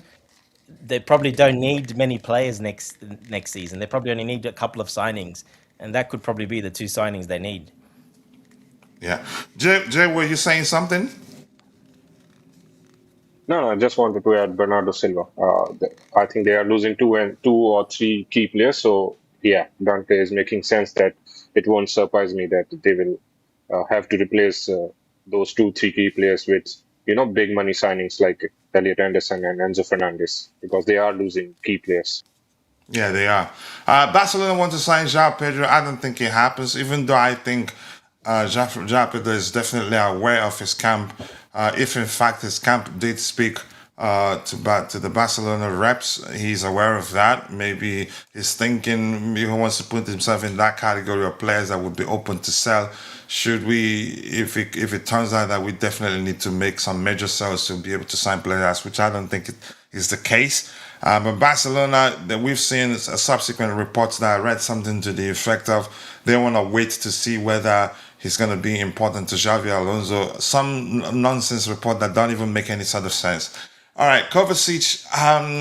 My goodness, that's another case of Pep signing players for the sake of it, because I'm quite sure injury not the issue this time. I think Pep. Squad player, coach, just a squad. Yeah, player. he's just a squad player. Yeah, but what a squad player he is. All right, sources close to Thiago Silva say a final decision has yet to be made, while a coaching role at Chelsea's academy is not understood to be on the table at present. That's probably to debunk the rumors that we've reached out, maybe not to make you could say make his plans clear that he's not looking to become an academy coach at Chelsea at the moment. We've discussed Valentin Barco. RB Leipzig would seek 100 million euros to sell Jan Diomande this summer, and rumors are we're interested in signing him. I don't know. You guys on the panel, is he a player you guys like? Dante, let's start with you. Diamande, yeah, look, one thing he does have is pace. That's no discussion there. He's very, very quick. Good technical ability, but he needs space. He's one of those that needs space to run into. He's another Timo Werner. Yeah, no, he's got more technical ability than that. He's much more of a technical player than that. So it could work, but yeah, it's one of those. He's one of those big names, that sort of young wingers that are out there. But like I said, space. He loves to run. He's very good at that. You're not gonna get that at Chelsea just because you're not as gonna get it as much. So it's a little bit of a risk. It's a bit different than obviously playing in Germany the way they play there. So for how much they want, because they want 100 million plus, like pretty much every player these days, everyone seems to want 100 million. That's the minimum price these days apparently. So yeah, that is a huge risk to take, to spend that much money on a player like that. I think if we were in the project, 2 years ago, yes.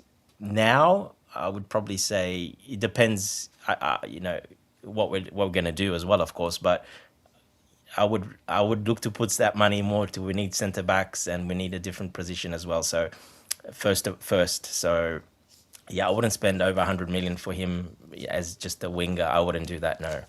Before I go to Jay, correct me if I'm wrong. We're currently, rumors suggest we're looking at two Diamondes. One of them, Ousmane Diomande, the defender. Yeah, Oh, you Sporting mean CP, I the think. Sporting Lisbon defender? Yeah. So it's two Two Diamondes. Yeah. Diamondes. Yeah. Yes. Go ahead, Jay. Your thoughts on this player? Yeah, I would continue with what you're saying. Personally, I haven't seen any links with the winger this time Monday. I've seen a few links with the defender. Not sure if we are linked with the winger that we are talking right now. But in general, I think he's an excellent player. I think he's one of the best wingers out there who's playing, who's playing outside the traditional big clubs of Europe. I think he's that good, and he's definitely going to smash it at one of the big clubs. And I would love him. I actually wanted him at Chelsea a few months back. It's just that the Xavi Alonso, hiring is what kind of makes me a bit confused Exactly. It doesn't play because with again, wingers like yeah, he's a touchline winger. He's quite pacey. He is that traditional winger that gives you a lot of attributes from the from the touchline. And if Alonso is going to play that back three, which will require two tens, then he's going to be wasted as a left wing back or something like that, like wing back. I do not think that that is the right position for him. I would want him. I still think that he can somehow work because he is that good technically, and he can do something, productive in the half spaces as well. But if I'm being honest, I think Liverpool is the better career path for him. I think the way Liverpool wants to play, I think that suits him much better than what Chelsea are going to offer him. Sensible. Very, very. Yeah, the Thank replacement for you for Mo Salah, that. basically. Yeah. Oh, okay. More news. Bowen to Chelsea being discussed. I don't know why Chelsea fans don't like him. His experience. I wouldn't mind him as a squad player. Um, but he's actually a player that when he's on the pitch, he'd give 150% anytime, any day. Honestly. And who's to say which much better players surrounding him that he's not going to do a lot better than he's done at West Ham United? I wouldn't mind Gerard Bowen. As a squad player, definitely you would want Yeah. him. He's a professional. He's very, very technical.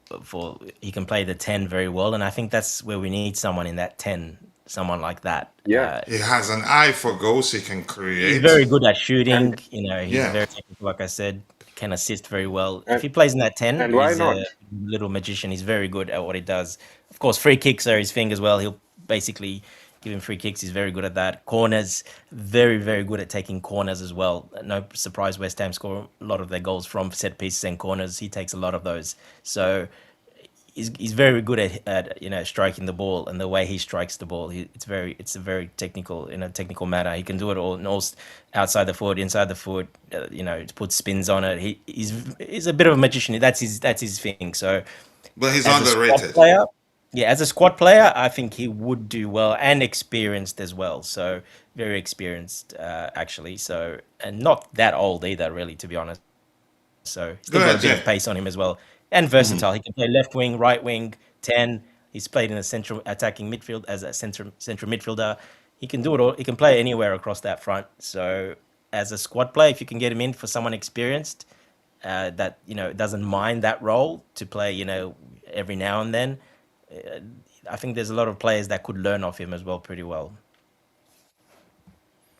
Go ahead, Jay. Yeah. Look, I just want to add the context before proceeding with the Bowen thing. And the context is West Ham needs to get relegated. That is what is important for this thing to happen. I think why not for a discounted price of what 20, 30 million? I think he's not going to get more than that. I think West Ham They'll have will a agree. they'll have a clause in his contract. It'll be less than that because relegation clauses, all those players have it, and usually 'cause it's not expected. It's very low usually. So you could look at it like probably be 15 million. And for his age, it'll probably be very Wow. low because he's a bit more mature. That's a So bargain. If it's 15, 20 million, even 25, below 30, I think it's a bargain of what he brings to the table, the experience, the positions that he can play. And we have seen his numbers as well. He is playing for a relegation side, and yet he is quite high in terms of GA this season. So it's a no-brainer for me if West Ham gets relegated. If they're not, then it's going to be quite expensive, and then it doesn't really make sense. But yeah, I would take him for 20, 25 million for sure. he's basically their best player, to be honest. If you look at it the way he I would plays, say that, yeah, since the departure of Kudus. since Kudus went, yes. Yeah. Yeah, I Even agree. though you can look at Kudus, what he's done, he hasn't done too much at Tottenham, to be honest. So you can argue there that he's been better than Kudus this season as well. He's been better Yeah. than Kudus. Injuries have hampered Kudus' season. Go ahead, But even when he Jay. You were played, saying something. but even when he played, he was Um, horrible. Yeah, he didn't have a good outing yeah, I for. think for West Ham, Kudus gave like one good season. I think that was that one season where he was overperforming Bowen. But Bowen has given West Ham 3 or 4 seasons where he has been their top player, and that is the 3 or experience of being a top 4, you could player. say, but seasons of high level performance. Yeah, exactly, and that is not a small thing. Yeah, I agree. Richard, you said I didn't mean in a negative way. We will buy 5 more because they feed us great players. Oh, okay, now I get it. The ones I want are Belieber, Van Hickey. I think only Van Hickey. That's probably the one they get rumors suggest that we're interested in signing, and I wouldn't be surprised if we end up signing him. I would like to see him at Chelsea too. Chelsea, okay, Modman, I'm not going to read your stuff. Someone over 29. I think we could sign Bowen. He'd be a good addition. Gerard Bowen, over 150k a week at West Ham United. I think we can meet that, in my opinion, if he agrees to our incentivized salary. Yeah, highly, heavily, maybe. But if it becomes a reality, then you take it. I actually would take Bowen at Chelsea. I would too. He's a good player in my opinion. All right, I'm going to scroll to the very bottom. As much as we like, we keep it interactive here, but we have a lot. We haven't even gotten to the match preview exercise proper. So we've talked about Diamondi, and this is about Chelsea have sealed the deal to sign Valentin Barco from Strasbourg. He will join in June. I don't know why Fabrizio, he's late on this one, because probably Chelsea. This I think we started hearing this from Chelsea Insider. I don't know if there's anything in Insider Junos, if there's anything like that. Krupi wouldn't be a bad signing, but he's one of those players. A lot of people don't rate him that much until he joins a rival club, and we'll start saying we were looking at him and then decided to look elsewhere. I've been told again to watch out for Krupi. Club is going very big for him. I like Krupi. I wouldn't mind him. McFarlane and Chelsea have full belief in Palmer after England snub. I think we've all Palmer isn't leaving Chelsea, and the club loves him. The club know he's got it in him. He's struggled to perform consistently of late, but Palmer is still Palmer. Nothing in terms of the quality he brings to the table. I don't think anybody can take that away from him. And being patient with him, I think that's one of the best thing we can do. Van de Ven from Sports for Fofana replacement. Fofana you could say he's looked better since the return of Levi Colwill. Krupi is good for Liverpool, not Chelsea. I mean, that's a solid argument, really. All right. Valentin Barco, a player I love so much. I think he's one player that's going to surprise a lot of people if he joins Chelsea.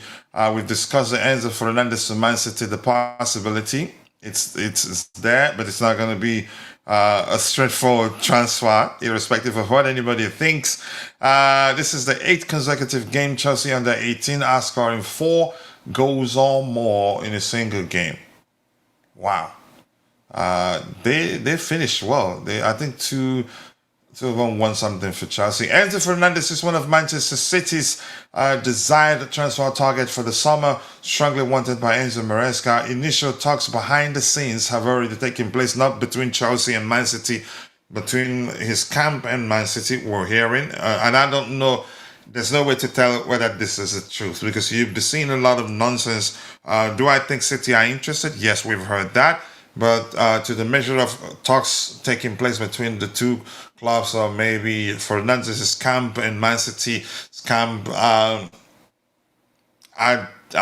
wouldn't hold my breath for that. Yeah, because it's that period where everybody just says some nonsense out there and people suck up to all of them. Xabi Alonso, don't want that. And Joao Felix has been named the best player in the Saudi Pro League this season. I know I saw Maya the rapper say his level. I think for me, if anything, that proves he can do much better than that league at the moment. No disrespect to the Saudi Pro League, but this guy belongs to Europe. And that's one of the reasons why I'd always look back and not like, you could say, question Maresca's decision making. He was right there. We shouldn't have let this guy go, but Maresca didn't really want him, and you could argue didn't respect him much, in my opinion.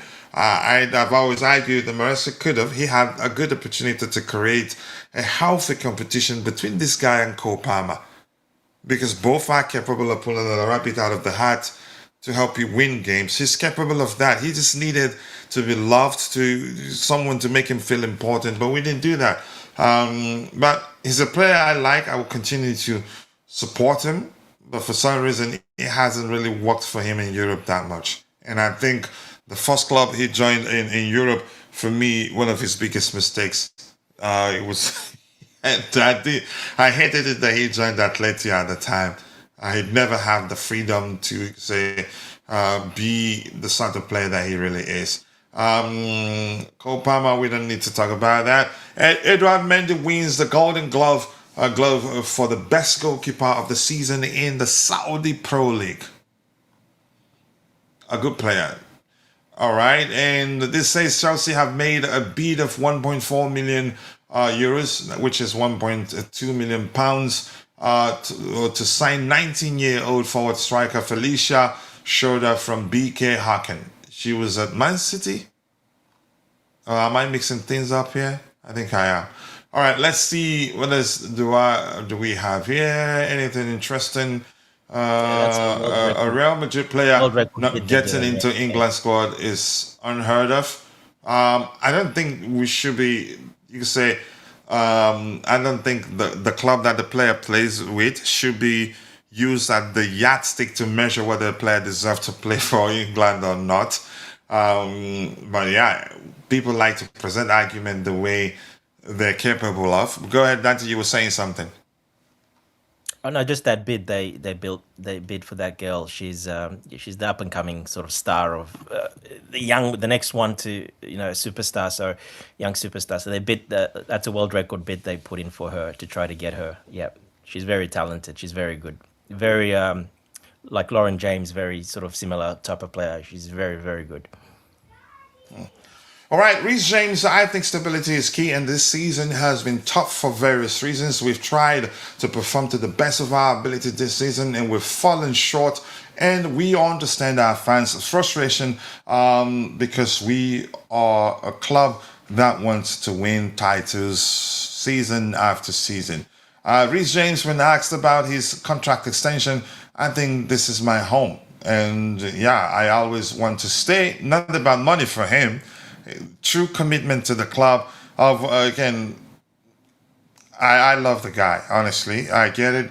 Last few seasons, the injuries that he's had made it difficult for such for some Chelsea fans to always, you could say, speak about him positively without mentioning, yeah, he's hardly ever fit and all that. Reece James and Xavi Alonso's appointment. He says the new appointment is an amazing, amazing manager. He was a world-class player and won many titles, and we are excited to have him. I think it helps a lot because he's been in the players' shoes, at the highest level as well, and he knows what it takes to win. Everyone is excited. I don't think he's be saying this if the squad isn't happy to have if the players aren't happy to have Xavi Alonso as our new manager. About Liverpool, we don't need to talk about that. About Esteva, we don't need to talk about that. But this is an interesting one here. Dante, let's look at this.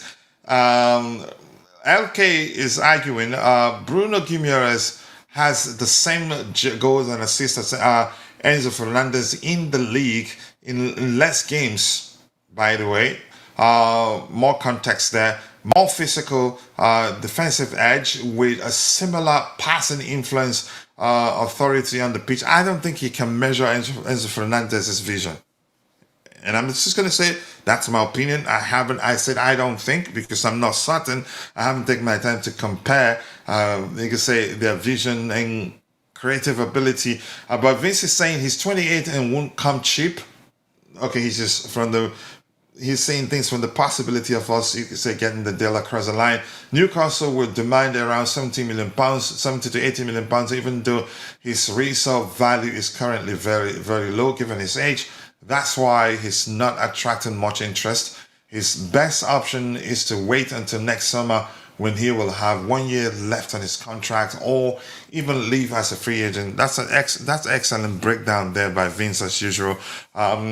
It makes sense. I would take again Guimaraes as a replacement for Enzo Fernandez. Yeah, but I wouldn't say he can. I'd say make it clear he cannot measure Enzo Fernandez's vision, and that's my opinion. He's only got 9 goals for the season, so he hasn't got more than Enzo Fernandez. So he's got 9 goals, I think, and he's only got 5 assists for the whole season, Guimaraes. So I mean, he's not really that, as in if you're gonna say he's more. Did they say there that he's got better stats than Enzo Fernandez? He hasn't got better stats than Enzo Fernandez. He's not not like I Enzo's mean, the ahead of him. So disparity in the I'm not. output isn't that much that you say, wow, he's better than Enzo Fernandez. It's not. No, his output is not more than Enzo Fernandez. So, but yeah, he's a very good player. He's tough. He's physical. He runs a lot as well. Covers a lot of ground. So yeah, he would be a very good addition. He's shown that he can do it in the Premier League as well. So he's got that experience. He's in his prime now, 28. He's in his prime. So he's yeah, a bit hard because of that age. He's in his prime, but for another club to get him, you have to pay quite a lot. And yeah, there is no resale value. Basically, you gotta put your chips into him, and it's him. Can he be that guy? Look, like I said, I think he can because he's done it already in the Premier League.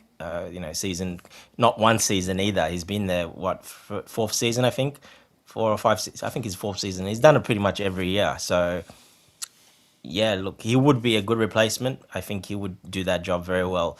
And yeah, Enzo Fernandez will sell for a lot more than we buy him for anyway. So if you're going to sell Enzo Fernandez, he's going for over 100 million. I think you can get him probably for around 70 million. So you Because still he got to still have probably, has resale value. yes, of course, and a longer contract. Yeah, Yeah. and much younger, of course. Not much younger, but he hasn't even entered his prime, Fernandez, yet. So yes, definitely. You'll probably get him for that 70 million. You'll sell Enzo probably for 110, maybe 120 even. So you can actually add another player on top of that.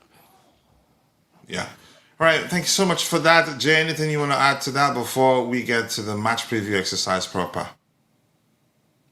I would agree with you guys. I think Enzo is, superior to Bruno Guimaraes in almost all the metrics, especially the vision part that you discussed.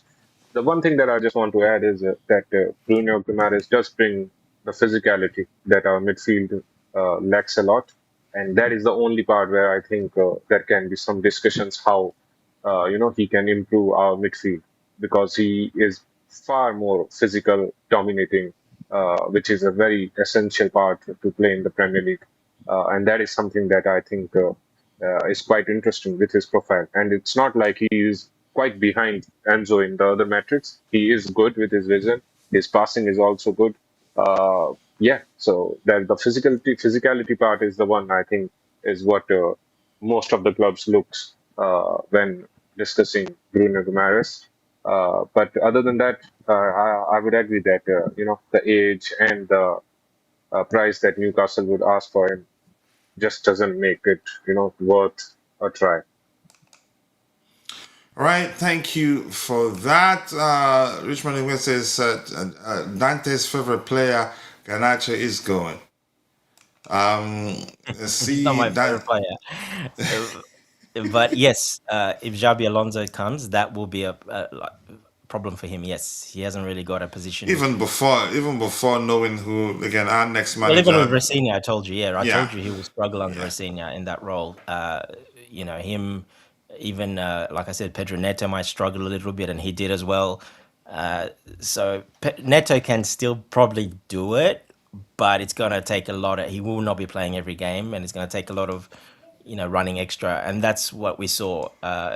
Him running a lot extra, doing all the defensive work as that sort of left wing back. He was playing for us when Rosina came, when he switched formations, and he does it well, but there's no output then going forward. So you're not getting those assists and those goals from Pedro Neto if you're putting him in that position, and that's exactly what happened to him as well because he wasn't used to playing in that position. He can do it, but yeah. So him, like I said, Garnacho, those true touchline wingers, those they need space and to run a lot into, and basically one on one. Once you put two defenders on him, it's a bit different. So yeah, I think he might be moved on unless Alonso wants him and says maybe I can do something with him, keep him as a squad option. But it'll be very hard. I think he's going to be looking. It depends who we can sign as well, obviously, and if we can move him on for a good price. But we didn't pay that much, and none of those bonuses that he's not going to have Champions League football, so that's minus 20% salary straight away. and we're not going to pay Man United the full price either, because that was that had conditions as well. It was like 34 million plus 8 million add-ons or what, something like that. It wasn't 40 million. So I think you could probably get away with loaning him out for if he's not ready, and you're still going to end up making money in a couple of years on him anyway. So because he's very young, and in the right system, he can do a very good job. So and there's quite a few clubs there out there who will be looking for that type of winger, like a touchline winger. So yeah, I think he's in trouble. But like I said, even Neto and those touchline wingers could be in a little bit of trouble under Alonso's system. Yeah. All right. Anyway, sorry, coach. Yeah, I gotta go, so I'll let All you, right. Jay, finish All off. right. Thank you. Sorry, my son. Yeah. I'll see you later. We'll talk Okay. later. Yeah, Later. bye. All right. Gadante won Best Water Boy in Saudi Arabia, so he's gone already. But that's by the way. Let's see what else do we have. Anything important here to read? Anything to read? Baba says Coach Chelsea should never ever hire English coaches ever again. It doesn't work. I mean, record make that argument sensible. Okay, if Xabi Alonso also leaves Chelsea for Liverpool, Felipe Luis would be a perfect replacement. But let's see. Favorite player, Garnacho. What else do we have here? All right, let's complete this. I'm gonna say probably a lot, 50% plus people will probably vote that Chelsea will win. I see. Yep, 55% believes Chelsea will beat Sunderland. 21% believes he ends in a draw, and 24% believe Sunderland will beat Chelsea. And by the way, Sunderland will be at home. So let's see what else we have here. Let's read this. Give me this 1 second here. Let's go to this.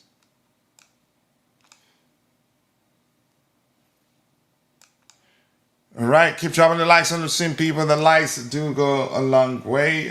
We should be doing a lot better than 11 likes. We still have 14 people following the show, and we have just 11 likes. We can do a lot better than that. So let's see what else we can find here to address. Let's look at insights, what we can learn from that. Sunderland sit 10th, but rank 18th in the XG table, overperforming expected points by nearly 12 points. Wow, not bad. Seeking to complete the double over Chelsea for the first time since 2000 and 2001 season. So they already beat us at Stamford Bridge. Yeah. Sunderland can leapfrog Chelsea with a win on the final day. Sunderland have won just one of their 16 final Premier League matches. Yeah, that's where Chelsea comes in, what we call Charity FC. And more big up Ibro, my bro. Sorry if I haven't said hello to you. I'm a bit distracted this morning.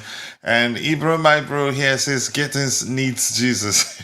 Because his style of play was horrendous. And I know it is his first season, but he was crap. I wouldn't say his style of play. I think he's a good player. Probably the pressure of playing for Chelsea, you can argue, has weighed a lot on him, and he couldn't weather it properly. But I think he'll be all right. He will eventually come good. And he's an excellent dribbler, by the way. But yeah, I understand where you're coming from. Bas, can you keep the topics aligned? He says if Bayern gets injured one more time, then I would terminate his contract. Just like, yeah, it's a possibility. All right, let's look at Chelsea's inside. Chelsea have scored just 2 goals across their 7 Premier League matches before beating Tottenham on Tuesday.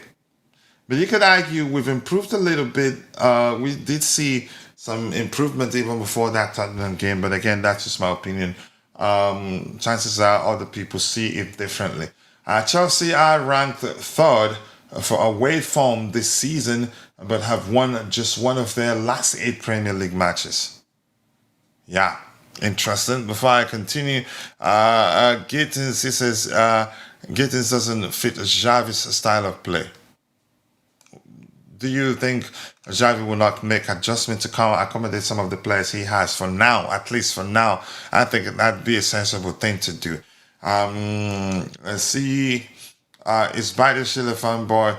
Just Johnny Miller has been missing Mount fanboy and Kai Havertz to be more specific.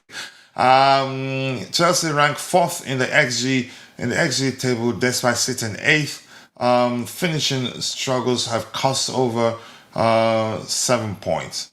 Wow, you could say an insight about how defensive bad you could say a bad defensive line how that has cost us some points too. Tuesday's win ended a 7-game Premier League winless run stretching back to mid-March. Dang it, that is crazy.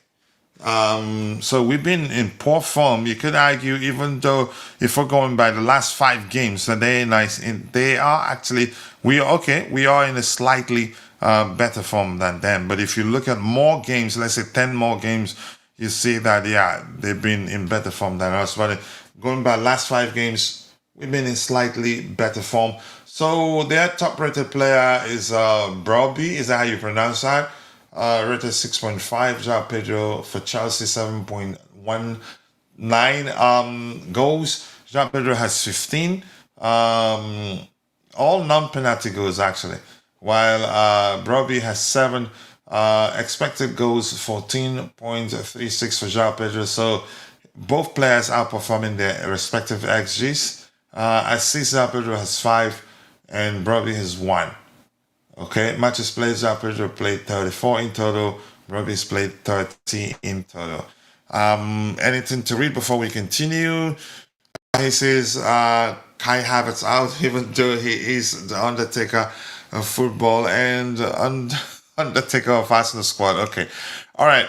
Ibra says, okay, just having a conversation with someone. Relax. The person we should be chasing out is Lavia. He hasn't played 90 minutes in almost 2 years. Is that really the case? But at least he's back and he's played more than 60, 70 minutes. But I thought he played 90 minutes in one of our recent games. So I can't quite remember anyway.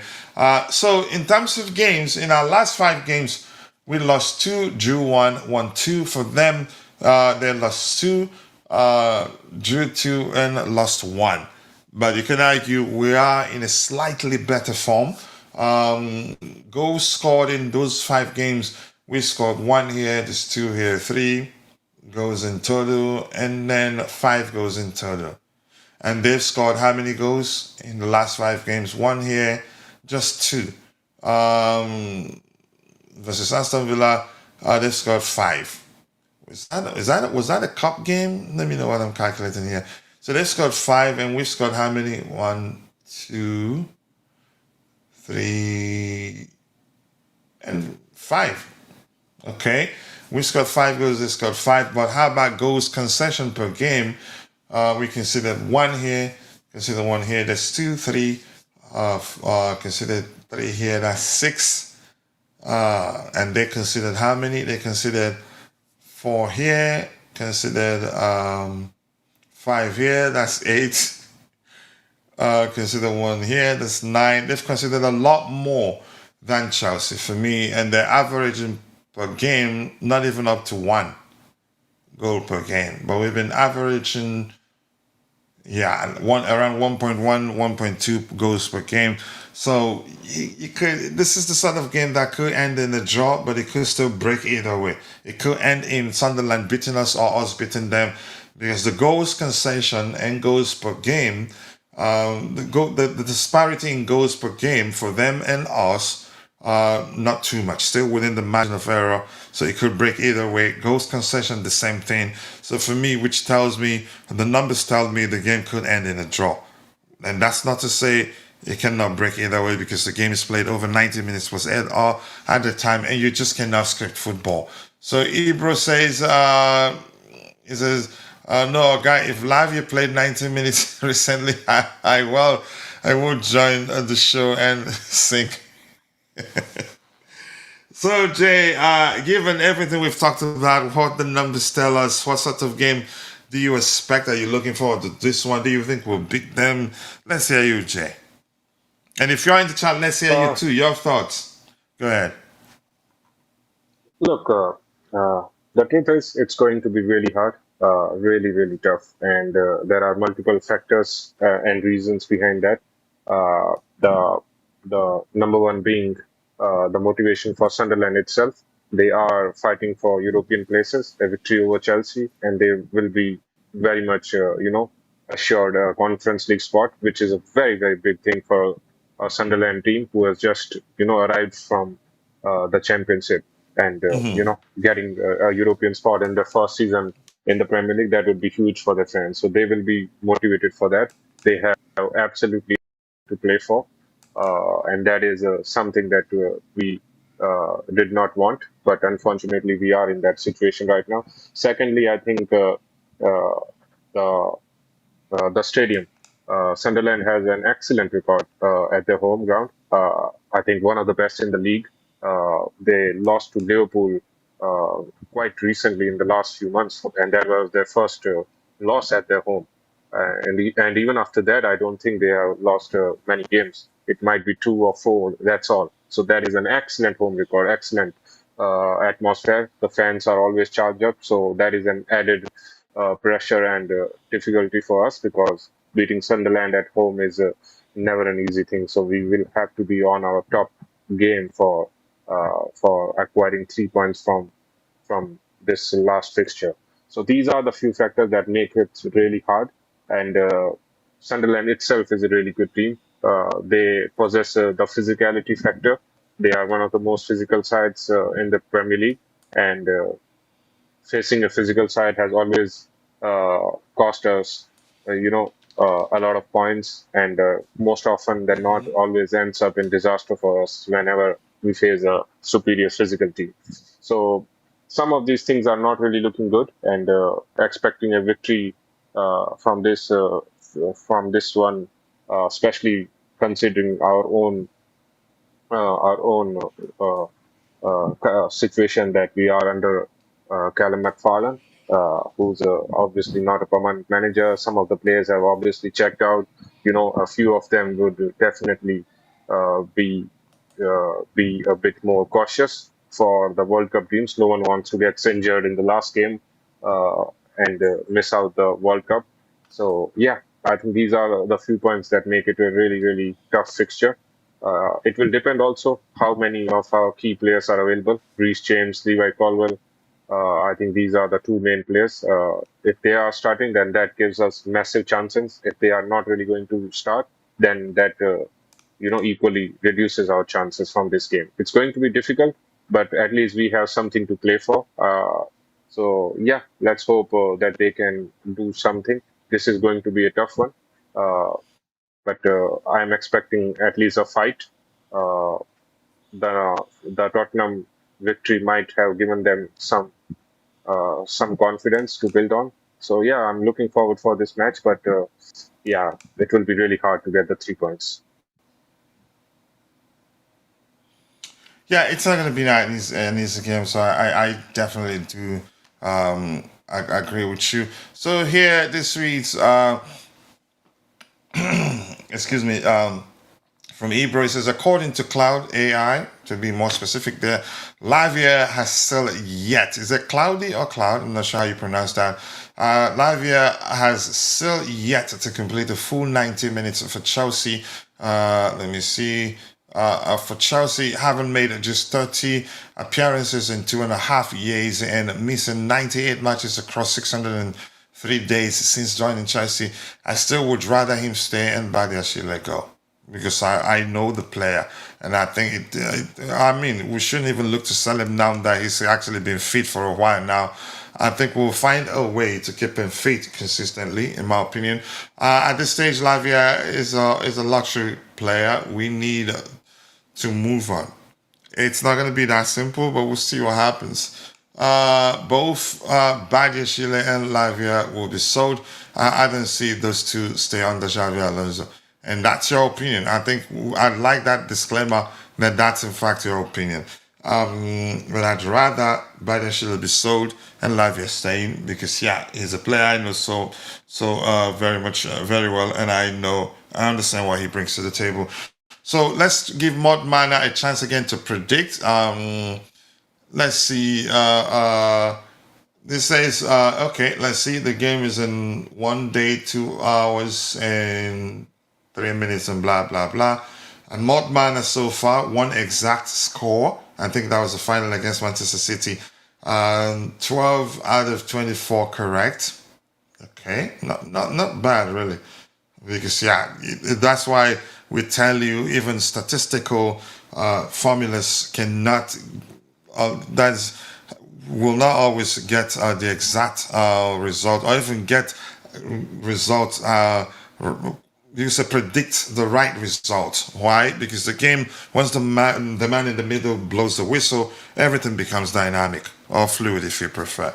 So let's see what Modmana will predict before we get to the lineup prediction exercise proper. I don't think we need to waste our time to try and do a combined 11. Right, 1-1 draw. I think if you understand statistics, when we looked at the insights, you could call it AKA, also known as statistics, you see that, yeah, it's that sort of game that's more likely to end in a draw. But that's not to say suddenly that will be the outcome, because, yeah, goals concession per game Chelsea's goals concession per game doesn't differ that much. The disparity in theirs and ours, not that much. Goals scored per game, the disparity in theirs and us, not that much. So still within the margin of error, which simply means most likely to end in a draw, but could still break it that way. And that doesn't necessarily mean that one of the two teams will end up blowing the other blowing them out or mopping the stadium carpet with them. Because, yeah, the game is played over 90 minutes plus added time, and you cannot predict the outcome. Yeah, you can get a sensible idea with regards to the possible outcome, but you cannot be accurate all the time. And Juju Insight says the spirit sense a stalemate. Both sides have enough quality to cancel each other out. We've gotten to that level. And who is the system still listing as injured for Chelsea? Oh, Gittins, okay. Not available for selection. So we'll go back to the homepage, and if you want to participate in the live quiz to get a chance to win a custom Chelsea kit with your name on the back, or if you prefer the cash equivalent, click on live quiz, go there, join, take it. You'll see the leadership board there. Share with other people. Also, the rule is that you must share with 10 other people, and the system records when you share with people. And we still have a bit of an issue there. Even though you get the answer right, the highlight will highlight your, you can say your selection is wrong, but it still gives you the point. The person topping the table right now is Wycliffe Barrish, followed by Ty, who are some other people. I'm in last position. Yeah, not good at it, but I haven't actually finished that particular quiz. Let's see, and Ibra says, let's see, all this news about Enzo leaving, I'm not looking at the images from training. That doesn't look like a guy. Unhappy at the club. Pay the man. I'm not into pay the man, because paying the man what he's asking for creates a whole lot of issues. It will be again a slippery slope, one that would be difficult to actually correct. So I'm not saying certainly he's going to leave, but I'd say you can say at least 70 to 30 leaning towards him leaving. That's just an opinion, not a fact. Yeah, anything else? So we're going to go to... All right, and Mabas, I see you've signed up. Have you taken the quiz? Interesting to see. Let's go. And also remember the Chelsea Perspective web app. You can create a lineup and download it. You can create a tier list and download it. We're going to have fun with the tier list very soon, because, yeah, we have to do a show where we talk about, we do the Keep or Sell show for Xavi Alonso's squad. So lineup builder is what we need. Again, it's chelseaperspective.com. Sign up. Use the app for Chelsea news, loan watch, transfer news, and all that. A lot of fun. Okay. All right, because I'm a content creator, I'm not just creating one to share. So I'm gonna go with full screen. I'm gonna go full screen. Where is it? That way, be large enough for the audience to see what we're doing here. Yeah. So content creators can also use it. Go full screen, and I think it's very usable. Not perfect yet, but it's very very slick in my opinion. Very very usable for again. It makes the workflow of content creators seamless. All right, let's see. Okay, Ebro says, I agree. The lab had absolutely no business being at the club. Maresca really did a number on this club, spinning Enzo Cucurella minds. God go punish them. Listen, I love them, defended him, but the way things are going, he knew exactly what he was doing. That's not to say that the SDs are the sense or the owners are sense, but my goodness, you could argue had he stayed, would be better off, better place in the table right now. But I don't want to start talking about that. So I like to go with 4-2-3-1. In the stadium, I like using. I like Knight. I like this one because it creates a good contrast between the players and the pitch. All right, Jay, I'm gonna pick the goalkeeper. I don't want you to stress yourself trying to figure out who starts. So yeah, I've done the research. It took me hours, right? All Yeah, right, what's going hard on is here? There done. you go. Go ahead, Jay. Were you saying something? Oh yeah, you did the hard part. Yeah, I did the hard part. Yeah. So I will Even have you fifth. select the easier part, the back line. God. Uh, Look, I don't know about the situation about Colwell and James, but I'm going to assume that this is the final game, so they are absolutely going to play, and hopefully they play because I think our chances of winning depends on these two players starting. So yeah, Reece James for me at, but then again, Gusto is also not fit, so I think James is going to play at right back. Uh, and I Okay. would play the centre back partnership would be Colwell and Fofana. I think they've done a good job together. There is a case And for for Hato Fana, as well. he's looked much better since the return of Cole. Yeah, he always looks better when he's paired with Levi Colwell. It's always been a case. Not that it helps his case, cannot be dependent on your centre back partner this much, but still, I think the partnership has looked decent. So Fofana and Levi Colwell as the centre backs. Now, uh, mind it, I won't be surprised if Hato is partnered with Colwell because he has been fantastic as well. So there is equal chance for a partnership of Colwell and My Hato. goodness, But Jay, can you talk about the improvement we've seen from your Hato?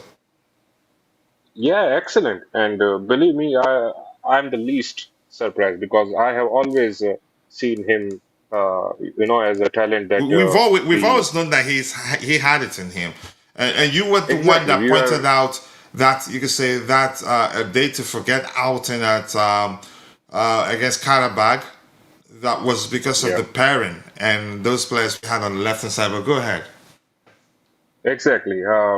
There was never a doubt about his talent. There's a reason why Liverpool, Arsenal, and other European clubs were after him. And I think there was a disastrous window, the summer window. But I think if there was a few players that saved that window a bit, was Joao Pedro and Hato for me, especially Hato, considering that our defense is actually really poor. So for me, he is an excellent player. I always knew that it's a matter of time that he will be coming and showing his quality. I think he was mistreated and mismanaged by Maresca. I do not think that he deserves to be on the bench or being punished for a mistake for that Qarabag match, which also I believe that was was had a lot to do with Tosin being paired with him rather than Hato being the sole culprit. But anyways, really really talented player, and I think he's going to be a very, very key part under Alonso, especially if we are going to play a back three. That left centre back role, I think uh, he's going to lock that position down and going to be a starter for us under Xavi Alonso for sure. So excellent season for him, especially considering he's coming from a lower division to one of the most physical leagues. So really, really happy with the progress of Jorel Hato. You don't think we'd see Chalobah over Fofana? You don't think so? Nah, I think Chaloba's case, he has been dicey with his performances as well. Look, he is from the academy. His passion speaks a lot, and sometimes it's more of the passion rather than the performance. And we have all backed him, especially I have been really critical about the owners and the directors when they wanted him to, so sell him and then called him mid-season in the January transfer window just because they were struggling. So I have been really vocal in support of Trevor Chalobah, but his performance has not been good, and he's not really making a good case for himself. Uh, I think there is a chance that he can get sold, but if he's not sold, I still believe that he's a really, really good centre back when coming from the bench or when used as a squad player. I think he's an excellent if you are making him part of that squad and not really a regular starter. That makes more sense for him. But in this match, I do not see Trevor Chalobah starting at all. It's a case between Colwill and Fofana or Colwill and Hato. But we will go with Fofana and Colwill. Yeah, thank you so much. I appreciate you for saying that. I don't mind Barco, but in the words of Bobby, no more midgets. I think it has to be a mix. That doesn't mean we shouldn't sign Barco. I think we should. How tall are actually the PSG players? But in the Premier League, we need physical players to help us at least be strong in the Premier League. Because, but I still say still get Balco, and that's my opinion, really. All right, let's see. So left back, you did you say Hato? No, I think Cucurella is fit, and I think he's going to start this game. Now, there is obviously a case that Hato has been performing much better as a centre back That he and might even as a start, left right? back, but yeah, so he can start, but I think that's a big call for not starting a player like Cucurella, who's the most senior player. So I think just on the seniority basis and the important part that he plays for the team, I think it's going to be Cucurella. But I think we can actually get more. That's just my opinion from what I've seen so far from Hato offensively than Cucurella because he's more technically gifted. I think he has better passing range than Cucurella. Cucurella just you can Much argue more. more experience and better defensively at the moment, but even at that, I don't think that's conclusive. Yeah, he's very chaotic. I just don't want to make a sudden, 360 turn on Cucurella and make him a bad player. But yeah, he has been a bit shaky. He gives a lot of energy, but that energy does not really translate to the final result that he's trying to put on the pitch or the final action that he's trying to make on the opponent. So yeah, he looked a bit shaky, more of a chaotic player. You don't really see the calmness in that defense whenever Cucurella is playing even though he finally gets some tackles right and he is solid. But I think overall, Hato has shown that he can do a lot of the things better in that position than Cucurella. And yeah, the future is obviously Joel Hato in that position. And yeah, I can. But I think for this match, it's going to be Cucurella. If Hato is going to play, he's going to play as one of the centre backs. How about the two sixes? Um, I think he'll go for Caicedo and Santos. I think They've it's been pretty great obvious. together. Lavia is, yeah, I think they've done a good job. Santos has quite a quite a dicey season, I would say. He's had great performances, and then he has had quite mid and power performances. But in the last few games, I think he's looked really good as well. So hopefully, it's just a part of the process of growing as a young player. And if he's one of those players, I still think that can contribute a lot to the Xavi Alonso team, especially from the bench. So for this match, obviously Lavia is not fit, so it's going to be them too. Uh, so yeah. Right, who else? The three behind the striker, the 10, left wing, right wing. Let's hear you. Yeah, again, quite obvious. I think Enzo is going to play in that 10 role, Enzo Fernandez.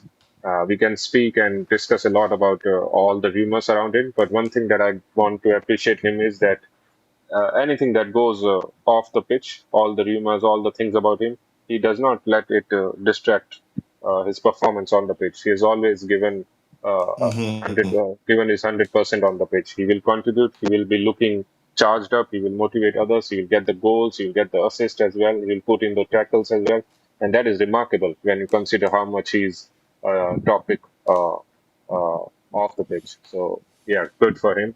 And then obviously Palmer from the right hand side. Hope he's charged up. Hope the England, the decision by Tuchel to not call call up him up for England. Hopefully that is going to give him some fire to prove it, and hopefully this match is where he start that redemption arc for himself. So he's going to play from that right hand side. So Palma, right hand side, where is he? I'm trying to find him forward. Am I not? Yeah, there you go. You go Palma, right hand side and left hand side. Neto, it's going to be Neto. Garnacho hasn't really done a lot for him to start over Neto. Not that Neto has been incredible, but that is the only spot where we, kind of has to choose the player who has been less awful. And for me, Neto is going to start that position. Hopefully, he can contribute to the defensive output. And obviously, striker is going to be Joao Pedro. Hopefully, again, one of the three players that are question marked for their fitness. That is James, Colville, and Joao Pedro. So hopefully, Joao Pedro is fit. We need him. We need him very much in this match. So for me, striker I going to think be Joao the Pedro. reason we didn't see him for in our last game was because really probably was still downcast because of his omission from the Brazil World Cup squad. Really, I thought he was limping in that FA Cup final as well. So yeah, could be both reasons. I Could think. have still had he been called up, he'd be on the plane to the World Cup for Brazil. But anyway, but go ahead. What you're Yeah. saying? Again, I will add the same reasons for him as well. That make this rejection from the national team for the World Cup, make it convert it into an energy as a redemption or an answer to the authorities for the national sides, and prove them that they are wrong. I think that's the best answer a player can give is by performing on the pitch and making the hierarchies at the national side regret their decision. So João Pedro is going to start, and hopefully he's going to be up for it.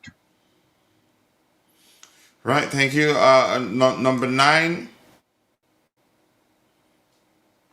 We already talked about it, Pedro. Right. So yeah, for you, it'd be Sanchez between the sticks. Okay, Colwell and Fafana, the two center backs, left back Cucurella, James right back, 260 Santos and Caicedo. Number 10, Enzo Fernandez, left wing, Pedro Neto, right wing, Cole Palma, and 10, Joao Pedro. Okay, Dante is back on the panel. Let's see. Let's get his own 11. Maybe I think we should build yours separately. We'll leave it there and see who gets it right. Yeah, Yeah, I'm let's back. just do Sorry. it. Yeah, let's. Good to have you back. So I don't need to. Let's build your own 11s independent. Let's see. It's pretty much the same, coach. Only probably Okay, you Lavia. agree? Go ahead. Yeah, I think Lavia might get that start maybe. I do think. I do think consistent will start too. I do think Hatter will start this game. Yeah, look, it's the last game of the season. It is away as well, so it just depends what the mindset is of this game, what they're trying to achieve in this game, what they want to do. They might look at some new players. You never know. I wouldn't be surprised if they do that, to be honest. So it just depends if they really want that Conference League guaranteed. They go out there with the strongest team and do it. Or you might see some players maybe not feature that maybe just time to wrap them up a little bit early, give them a bit of an extra earlier break before the World Cup, etc. So it just depends where the mindset of the collective is, of the everyone is, what they're trying to achieve and what they want to achieve. So sometimes teams can, like I said, they can give other their last game of the season if then it's not that important, if they don't see it as that important. I mean, to us fans, every game is important, but that does happen. They can look at it and say, well, no, we don't want we don't want Conference League, so let's just let's go some of our players that haven't played much. Let's get them out there and see how they go. If it happens, it happens. If not, yeah, let's put Enzo on ice. Probably let's put Joao Pedro on ice. Some of these other players, they might not risk playing. So it just depends where their mindset is. Sometimes that can happen. So we'll have to wait and see when the lineup comes up. That will tell us what they want. Yeah, so pretty much I agree. And we're almost done with a future where every fan who can participate, will be able to participate in the lineup prediction exercise with on their respective devices. Just the system will now select the average of the players selected for a certain position, and pick the most picked and plug it in there. But it's a bit complicated. It's not that straightforward, but we're getting closer to having a very good stuff there for you. So let me see. I wanted to trying to see if anything new emerged as the show And also, progresses. Coach, this game, yeah. don't be surprised. You will see a bit of Xavi's footprint on this game. I wouldn't be surprised at all. We Why do you think that would be the case? Yeah, because they did have a meeting with him. They were with him in Madrid. They all sat down and started planning already. He can't officially join, so they're gonna have to do that, and via call, etc. He can't officially join till the July the 1st. So they decided to go there and have a big meeting for a couple of days there. So they were with him. So he's basically in already, but not officially because he can't contractually wise be in until the 1st of July. So because the contract with Real Madrid. So he's basically, them being in Madrid, all of them, all the sporting directors were there, everyone was there. They had, a couple of days there, meetings and going through everything. Don't be surprised in this game, you might see us set up in what he sees going forward. He might want to see some things. I think he'll have quite a bit of a footprint on this game, in my opinion, because of that. Okay, we'll see. I do think otherwise. We'll see. I think that's it. We had similar conversation before the arrival of Rosinia. I think that's usually what happens when new managers are coming in. There'll always be conversations where the two will start seeing. You can say the footprint is that you can say the team trying to play the way we know that manager likes to approach the game. I'm just trying to see if anything new. Yeah, exactly. I mean, the first two games we played in that formation, which was very different. And you see now, Callum McFarlane doesn't play that. When he wants to play his, you saw that he doesn't play that way. He will not play that way. So that just confirmed to me that was definitely Rosinia's footprint on those first two games, because he had a look at it. Simple as that. He was in the crowd in those games and he was involved in those games. So we saw now when McFarlane took over again, he didn't play that. He didn't go to that. He doesn't use that. He's never used that in the youth team. He doesn't use that formation in the youth team. So if he does today and you see the change again and you're going to see that, well, that should confirm that is definitely, Xavi's Alonso footprint on that a little bit, wanting to have a look. I mean, it's a good game to do that. If he has any doubts on some players that might not be there next season, or that he wants there or he doesn't want there, this is not a bad game to have a look at them and, basically talk to them behind the scenes, not officially because he can't, and say, okay, well, this is what I want. Show me in this game. Show me that you can do it, and you'll be there next season. Like I said, is this game that important? It's important, but it's not that important. I don't think the club wouldn't mind not being in the Conference League, to be honest. So, because that will only help us next season, probably not being in it, not having to play, and travel can be advantageous in a way because you can put your B team, C team, and let the young guys play, academy players play, and you can do that as well. But it also we've already been there, done that. They might not want to do that. So that's why I said you never know with these things. I've seen it happen many times at the end of the season. All of a sudden, you see teams out of nowhere. You see, other players playing, and they really change it up in that last game of the season. Sometimes when there's not much to play for. So yeah, it will be interesting to see what happens. So there's a couple of things there. Yeah. All right. And Jojo GT86 says having Alonso is nice and all, but in the end, what really matters is how Blue Cool back him.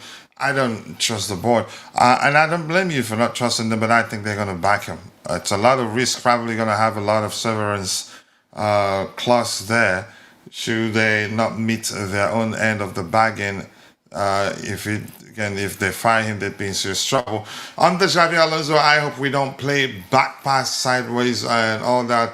Under Xabi Alonso, we need to play the ball more forward, okay? And be ready for DJ possession twice ball. says Chelsea world champion. Go ahead, Dante. I said, you better be waiting for that because we're going to see possession ball. You're going to see a lot of possession. So you are going to see a lot of passing. Yeah, yeah. So Even I was don't thinking you think are he's in coming for in a. and you're going to play, open football and exciting football end to end. That's not Xabi Alonso. He's not going to do that. It's a possession-based game. It's going to be more like what Maresca With did. the intent to control and dominate. Control, dominate, correct. Make the opposition chase, you keep control. The more you keep the ball away from the opposition, the less chances they get. You get more chances, and yeah, you dominate the game. So that is his philosophy. He's not going to back away from that. You're not going to see exciting football, I can tell you now. It's going to get you results, but you're not going to see exciting football. I don't expect that. I see a lot of people on X saying, "Oh, at least we're going to attack and we're going to." No, he doesn't play that way. He's controlled football. I agree. I agree. Go ahead, Jay. Yeah, I agree. I think I was just thinking about the person who wrote that chat in the comments, and I thought he's in for a long ride and in the wrong chat because Alonso is going to play a lot of passes. His team likes control. They are going to, look for the opening and avenue, but before that, they are going to pass it sideways and backwards a lot.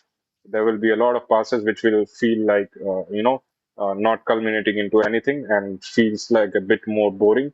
But I would agree with Dante that ultimately he's a more result-based manager rather than playing any sort of exciting football. Now, the football can be exciting as well under him. I don't think it's boring at all, but it's more about results rather than playing attacking football and being really excited. Uh, it's not going to be areola football, which is a lot of chaos, a lot of excitement. So yeah, and I agree. Ultimately, it's the results that matter rather than the type of football that we are playing. And it does suit our squad much better. And I think we saw that evidence of that under Maresca and then Rafinha. You saw the difference when Rafinha implemented his style, a bit more direct, a bit more diagonal balls, a bit more open.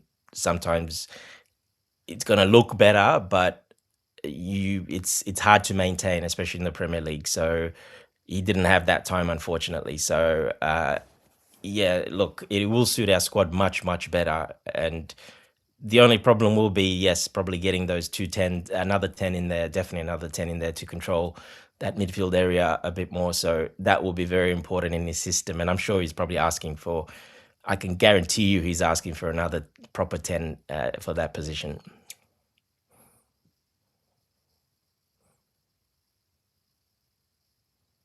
You're You're muted, on coach. mute, I guess. Oh, sorry. Yeah. What else do we have here before we call it a day? To address that one. This one, Modern Man. I'm not gonna read your comment. This here question for Dante: when guys know incoming coach style of play, how do they prepare during the off season? Just watching tapes, or what types of preparations do they do? Do they undergo? But go ahead, Dante. That's a good Zero. question, actually. Zero preparation, zero looking at zero. They don't have time. They're going to be on holidays. It's going to be the World Cup. A lot of them are going, obviously, some are not. The other ones, they're basically on holidays with family. They'll watch the World Cup because it's the World Cup year, so they'll watch that. no other soccer. They don't watch. They don't do much. Those time is off usually. They enjoy it.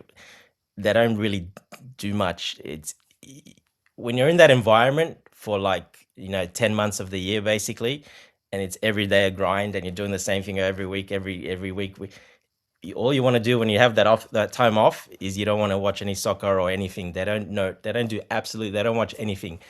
I don't remember any players that no one watched absolutely didn't care. They just go out there, enjoy family time, just relax, go on holidays, worry about that. They don't worry about anything now because it's the World Cup year. They will watch some of the World Cup, their countries when they play, etc. They will watch that, but normally they wouldn't watch anything or do anything. It's just strict off season, and then a bit. You could call them a bit. It's a bit like robots. When you're back at work, just like you have holidays, you're back at work, and then you start everything, and then you tune in and get in, and you start everything. That's usually how it happens. From my experience, they don't really. And these players, I can guarantee you see them. They're all of them on holidays with family. They're out there enjoying themselves, and that's it. That you don't see them talking soccer, doing anything to do with the game at that time. That is strictly the only time you'll have off, and it's usually that 3 weeks. Usually, you'll have off. That 3 weeks, nothing, no soccer at all, basically. A lot of them, some of my teammates when I played it, they used to go to America quite a lot. They used to go watch basketball, NBA and stuff. So they would go there on holiday and do stuff, and they would never watch any soccer game, would do absolutely nothing during the off season. But they did watch some other sports when they were on holiday, etc. But nothing to do with soccer. I think 95% of the time I've played, and people I've played, friends, when it's that off time, you don't want to know nothing about the game, to be honest. They're actually Absolutely. encouraged to tune off. It's just like the normal person going on vacation. You're encouraged to stay off the internet. Just be Correct. present with your present-minded whenever you're with people on vacation. Don't let the internet distract you and all that. That's why it's And called that's rest. embedded from a younger age at the bigger top, as you get more professional, etc.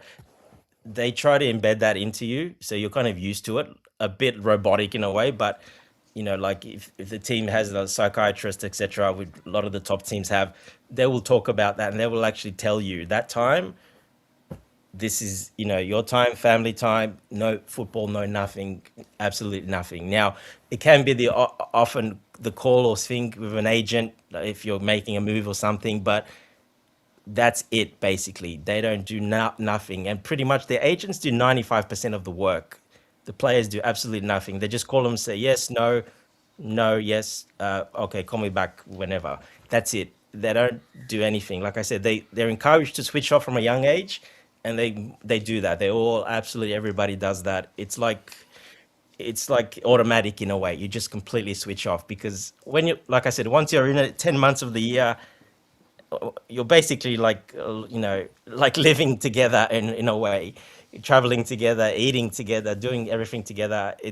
You just want to get away from it at that time. You don't want to get involved and see anything about the game at that time. You just want to get away from it, and it's good for your mind as well, obviously. Yeah, I mean, good for your mental health too. it is. That's why I say they drill that from a younger age at the top levels into you to try to do that, because you have people that don't do that, and then they really burn out and they struggle after. It just gets to them. It's too much. It's too much. Burnout is real. Yeah, All it right. is. Yeah. Pep has made the most useless signings where he doesn't get the stick because he ends up buying again and again, and probably he's winning stuff, so you're not gonna question him. But he's not going to be there anymore. So Yeah. Big up, Vic. Nice to have you join the conversation. I do hope you're doing well. Why are you being all nice? You're not having a go at me. Let's see. So Chelsea will go back to the Tuchel way, but better, I hope. You could argue the same. I hope Xabi Alonso's football will be better than Tuchel's, and Maresca's, you could argue to some extent a bit similar to that of Tuchel. But he can be pragmatic. His football can be exciting, but he can also decide to soak up the pressure from the opposition and hit them on a break. That's, you could say, part of the things he learned from Mourinho as a manager and then Mourinho as a rival during the, I think, Europa League, or what competition was it, that they had all the ball, had thousands of shots, yet Mourinho beat them. Yeah, So look, he's actually improving. yeah, That's look, one thing he'll I like play about him. He's so attacking. intelligent. He Yeah. learns from his mistakes very quick. Go ahead. He'll play attacking when, just like Maresca did when we played bottom teams, lower teams, like the We bottom go six. at them. Don't forget, we played basically with two central defenders only, and everybody up, really pressing and really playing really aggressively and really on them. Okay, so he will do that when we play lesser opposition. I've seen him do it in games, so he will definitely do that. It's when you play the better teams, mid to higher table teams, where you can't do that because you will get found out. Now, this is also a league thing as well.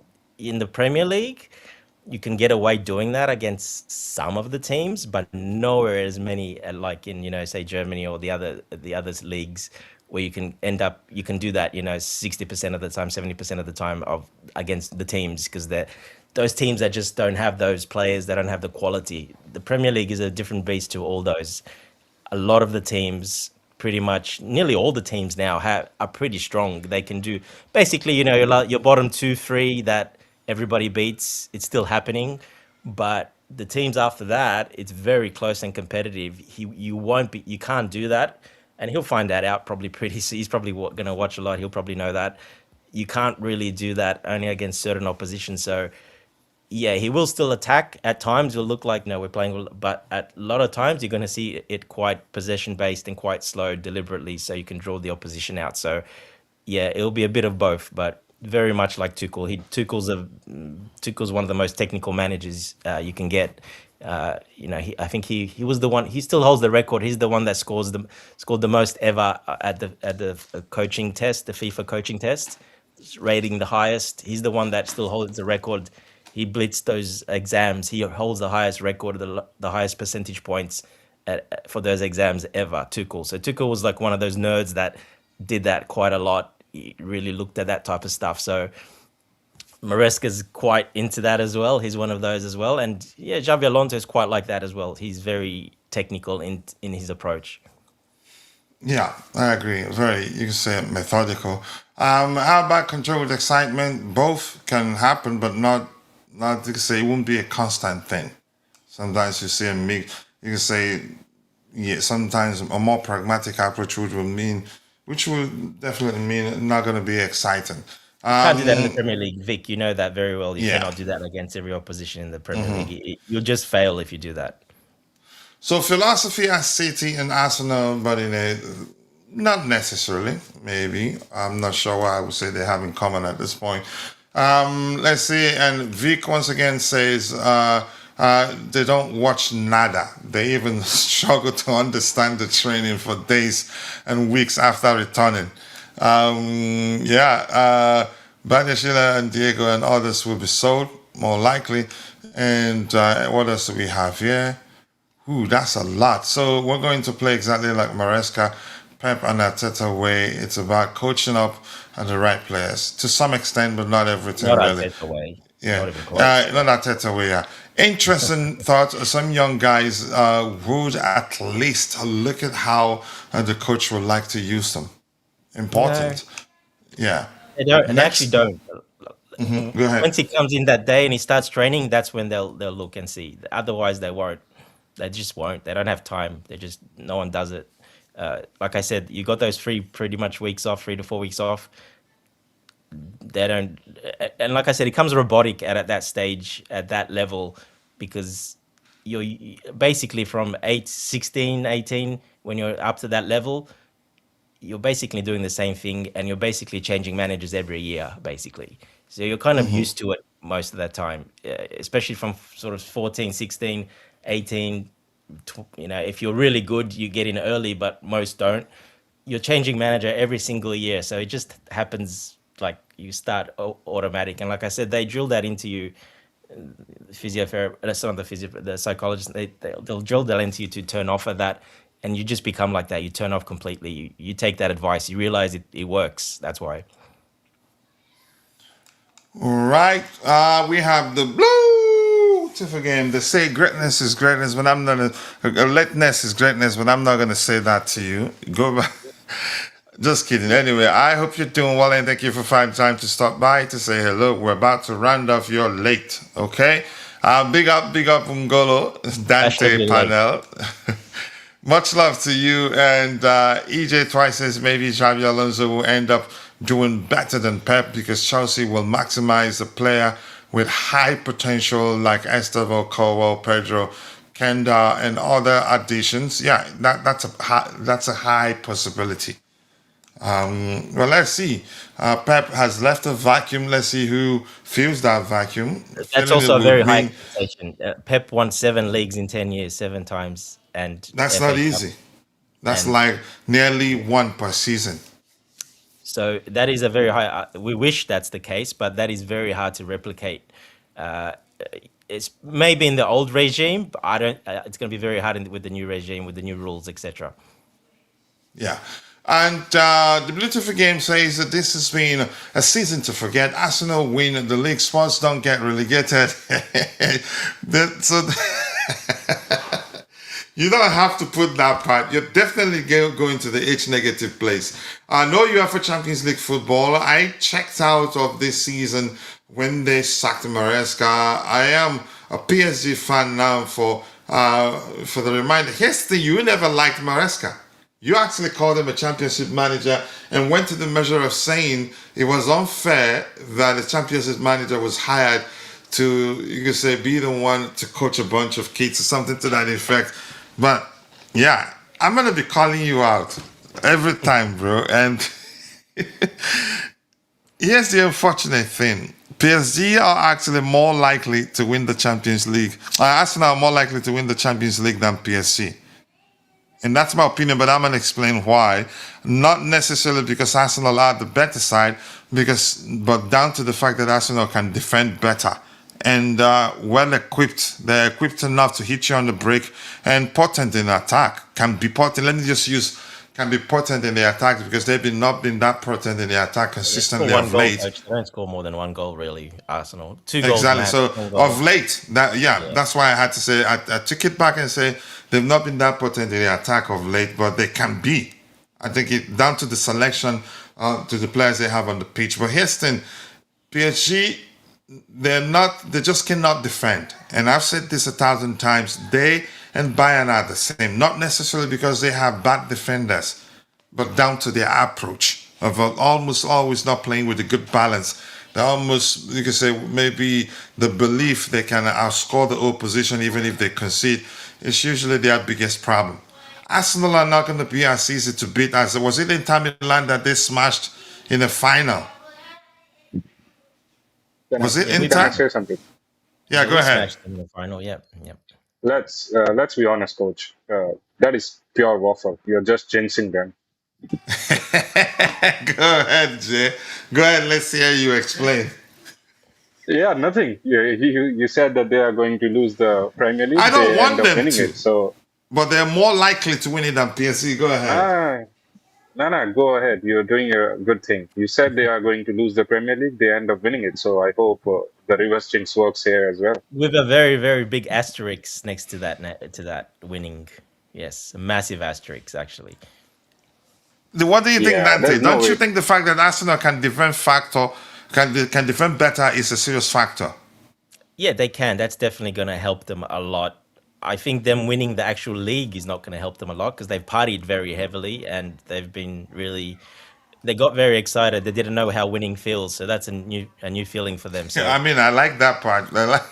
They haven't experienced winning anything seriously you see like the 20 years celebrations, like plus. how crazy it was. Like, oh my goodness, God, calm down, guys. Jeez.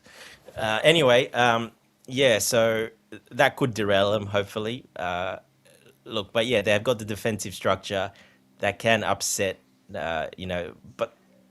But the thing is, they're not very good going forward, Arsenal. So I still think PSG should beat them, especially if they score first. Well, then I think it's over for Arsenal if they score first. I think that's the most important thing. Yeah, if they Who score scores first? first, then Arsenal will have to come out to score. And And then they there's no will, second yeah. chance. PSG are way too good if that happens. They'll get probably hammered if that happens. I think they'll probably lose by a larger margin. But if they score first, now that's advantage to them definitely because they can just sit back, play dirty. The only thing I'll say this they will not have the referees in the Champions League to help them. So let's see what happens there because yeah, the referees are very different there, to the actual Premier League referees. So we'll see if that actually helps them. We'll see. Yes, you know why I'm laughing? I like Modman a lot than Nightbot. The beautiful game said, "Fact, Jay, coach is indeed a waffler." Then Modman said, "Bore off, mate." I like Modman quite quite a lot, Sticking at up for least you. That's because he good. defends me. Well, he has to defend his master. He has He to. has to. All right. Let's say big up the beautiful game from Mabas. Let's say what else do we have here? Coachella Javi Alonso should make the decision on who's to keep, who. What do you think was going to happen? It's still that's exactly what's going to happen. I want this player. I want that player. Yeah, that's what's going to happen. Oh yeah, Blue Core out. Okay. Keep screaming. It looks like their check has hit the pocket of the protest organizers, and they canceled the last one. I don't mean to laugh. All right, let's see. Just being told Pandas isn't ready, and I could have told you that. We could have told you that too. We talked about that. When we started again, it wasn't long ago that we talked about how he'd need time to adapt to the Premier League and he need to improve his high claims. The beautiful game is like Chelsea's maestro defense. It says phase 5 incoming. Yow! I think we'll be better off this season. I don't usually miss my predictions, but we'll see. Rich Money, yeah, ask him that question. Wow, Dante dropping knowledge, respect. Why is everybody loving Dante? And Gary, hello, I'm here with Facts and Truth. Thank you for joining. Gary Sidhu, I appreciate you finding time to join. Blue Coat should get us UEFA Champions League and Premier League, otherwise we will suffer. I think we're capable, but that's next season. Next season, I think we'll be there for the title. We'll be serious title contenders, but we have to spend decisively this summer and not just sign for the sake of it. The beautiful game is Maresca. What? That's a lot of comments, so I'm going to be quick here. Breeze over a lot of them to catch up with a lot in the chat there. Maresca came to Chelsea to polish his resume. That's how I see it, and I'm never going to change my opinion on that. But I get it. We could have at least tried to get him to finish the season with us. But it does look like at least he was already bent on leaving, which was why it was easy for him to work. I think Just UEFA a question Champions League, on the that, refs coach. will punish Arsenal for all the cheating they did. Sorry, go ahead. Just a question on that for people in the chat and you and Jay as well. If Maresca stayed the season, do you think we would have finished where we're finishing I now? think so, yeah. You finish where? Can you No, rephrase no. that? Do you think we'll be in the same situation, like finishing No, like no, eighth, no. how we are at the moment, and No, I struggling to get in disagree. there? I Yeah. disagree. Why? Because his departure compounded the issues, the already existing issues. Yeah, I agree. Yeah, I think we would have finished much higher. I think Yeah, we would have been. you could actually finish fourth, third, fifth, may at most. But his I think departure the worst would have been impacted, fifth. you could Yeah. say, the mindset, you could say, of the players. In my opinion, Yeah, go 100. I ahead. agree. Yeah, I think that really derailed us. And yeah, once he decided to go out, then don't forget those. He lost those like 4 or 5 games just before he left. Mumbling in the press conferences and giving messages, etc. And so he kind of checked out before that. And I think, yeah, obviously that had a big impact on the players. And obviously, yeah, we would have finished top 4 in my opinion. I can't say it's 100% because but I think the likelihood of that would have been a very, very high percentage that we would have finished top 5 minimum in my opinion. Yeah, I mean, yeah, he's definitely. But go ahead. Let's hear Jay's opinion on that. Yeah, I agree. Look, the way the league has panned out, the difference in the points, if we had won that game against Nottingham Forest, I'd say we would still have the opportunity to finish in the Champions League position if sixth place is indeed going to be, in Champions League, if Villa finishes fifth. So there was a chance. So we are talking about only two or three, matches here and there on the positive side. And Maresca could have done that. I think, yes, there were problems. There were obviously struggles within the squad in terms of, the defense not being steady. But we have seen this multiple times in football that there are phases where a team struggles for what may be 10, 15 games. The max, we have seen it with Maresca as well in the previous year, where he was struggling till January or February. And then there was, the redemption where he went on to win the last, 7, 8 games in a row. So I think there was obviously the phase of losing and dropping points was obviously going to end soon, and we would have gained confidence again. And I think it's important to know that these players were well and truly connected with the manager. So, They Yeah. were, yeah. We wouldn't have lost so 6 games in a row under Maresca. I can guarantee you that. It wouldn't have happened. yeah, Because surely, surely. he plays with a much more, you could say, with a balanced approach. He knows how, when that's, you remember how he navigated when we found ourselves in such a, you could say, in a very similar situation in his first season. Yeah, yeah, yeah. He went more Exactly. So defensive. he's a, you can say he's an excellent tactician. That which was why we loved him, defended him. But in all honesty, it's really simple. Had he stayed, we'd be better placed in the table right now. But go ahead with what you were saying, Dante. I Yeah, apologize. exactly. And that's my point. I think that really derailed us. Well, he's a Man City, so that tells you he's a very good manager because Man City just don't hire anyone, to be honest, especially to They replace don't, and I'm quite sure Pep probably recommended him. 100%. And He they've would. known about, they could say they've known about, they've made that decision probably maybe that there's a chance before he joined Chelsea. No, I wouldn't say that. Not necessarily, they considering him maybe. No, Then he comes to he knew Chelsea probably, and yeah. proves that he can actually do it at the highest level. Then that was when it was sealed. Then that's our Exactly, yeah. man. They probably talked, Pep is the type of guy that, he wasn't decided that he's leaving then, now. He made that decision, a bit earlier in the season. So when he made that decision, that's when probably, they started talking to him. And that's, if you correlate the time, yeah, that's exactly the time. So that November, December.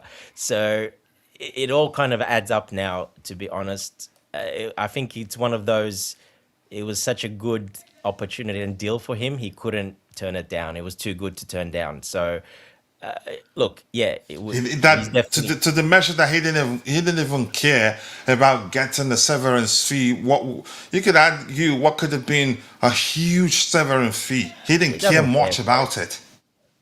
When you go to Man But it City, doesn't money is make not. sense, You right? don't care about money because you're going to get a lot of it, and you're going to go to payments and money other ways, not just from your salary. Because yes, let's be honest, that's how they do business there. If they can get away with it, good on them. They do it the way it is. We did that for a long time as well. So yes, you get a lot more. He doesn't care about the money here because he knows he's getting triple probably there. So. Yeah, when it's that good, yes, I think it was one of those offers where he couldn't turn it down.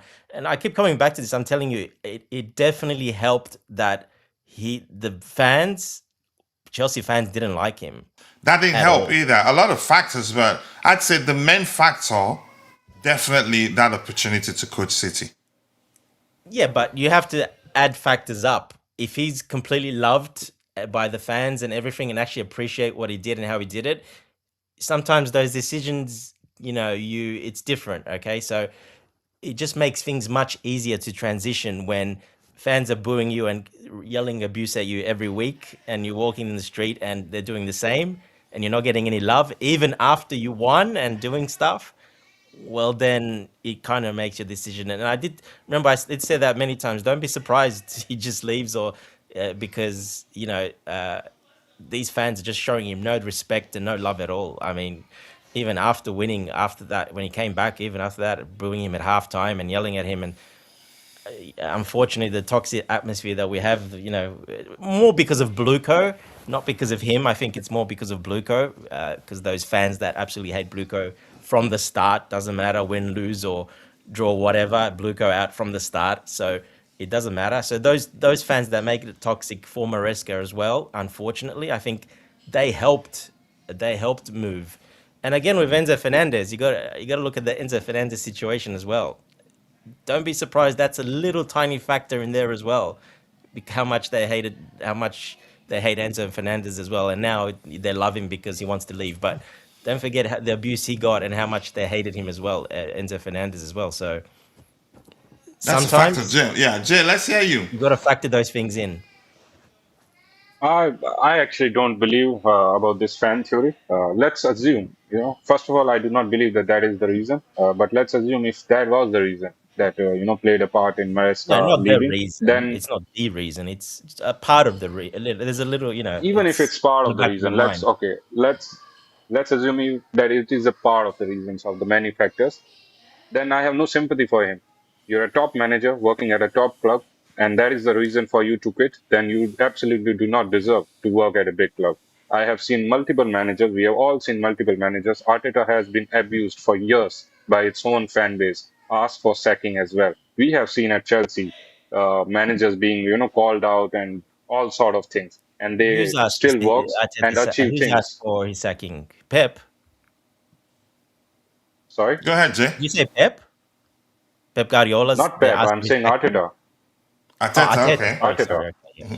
For years, he has been getting abuses from his own fan base. The thing is, if a manager is really, getting affected by this thing, and that is the reason or one of the reasons he's quitting, then it's absolutely on the manager and not on the fan base. And I think the same goes for the players as well.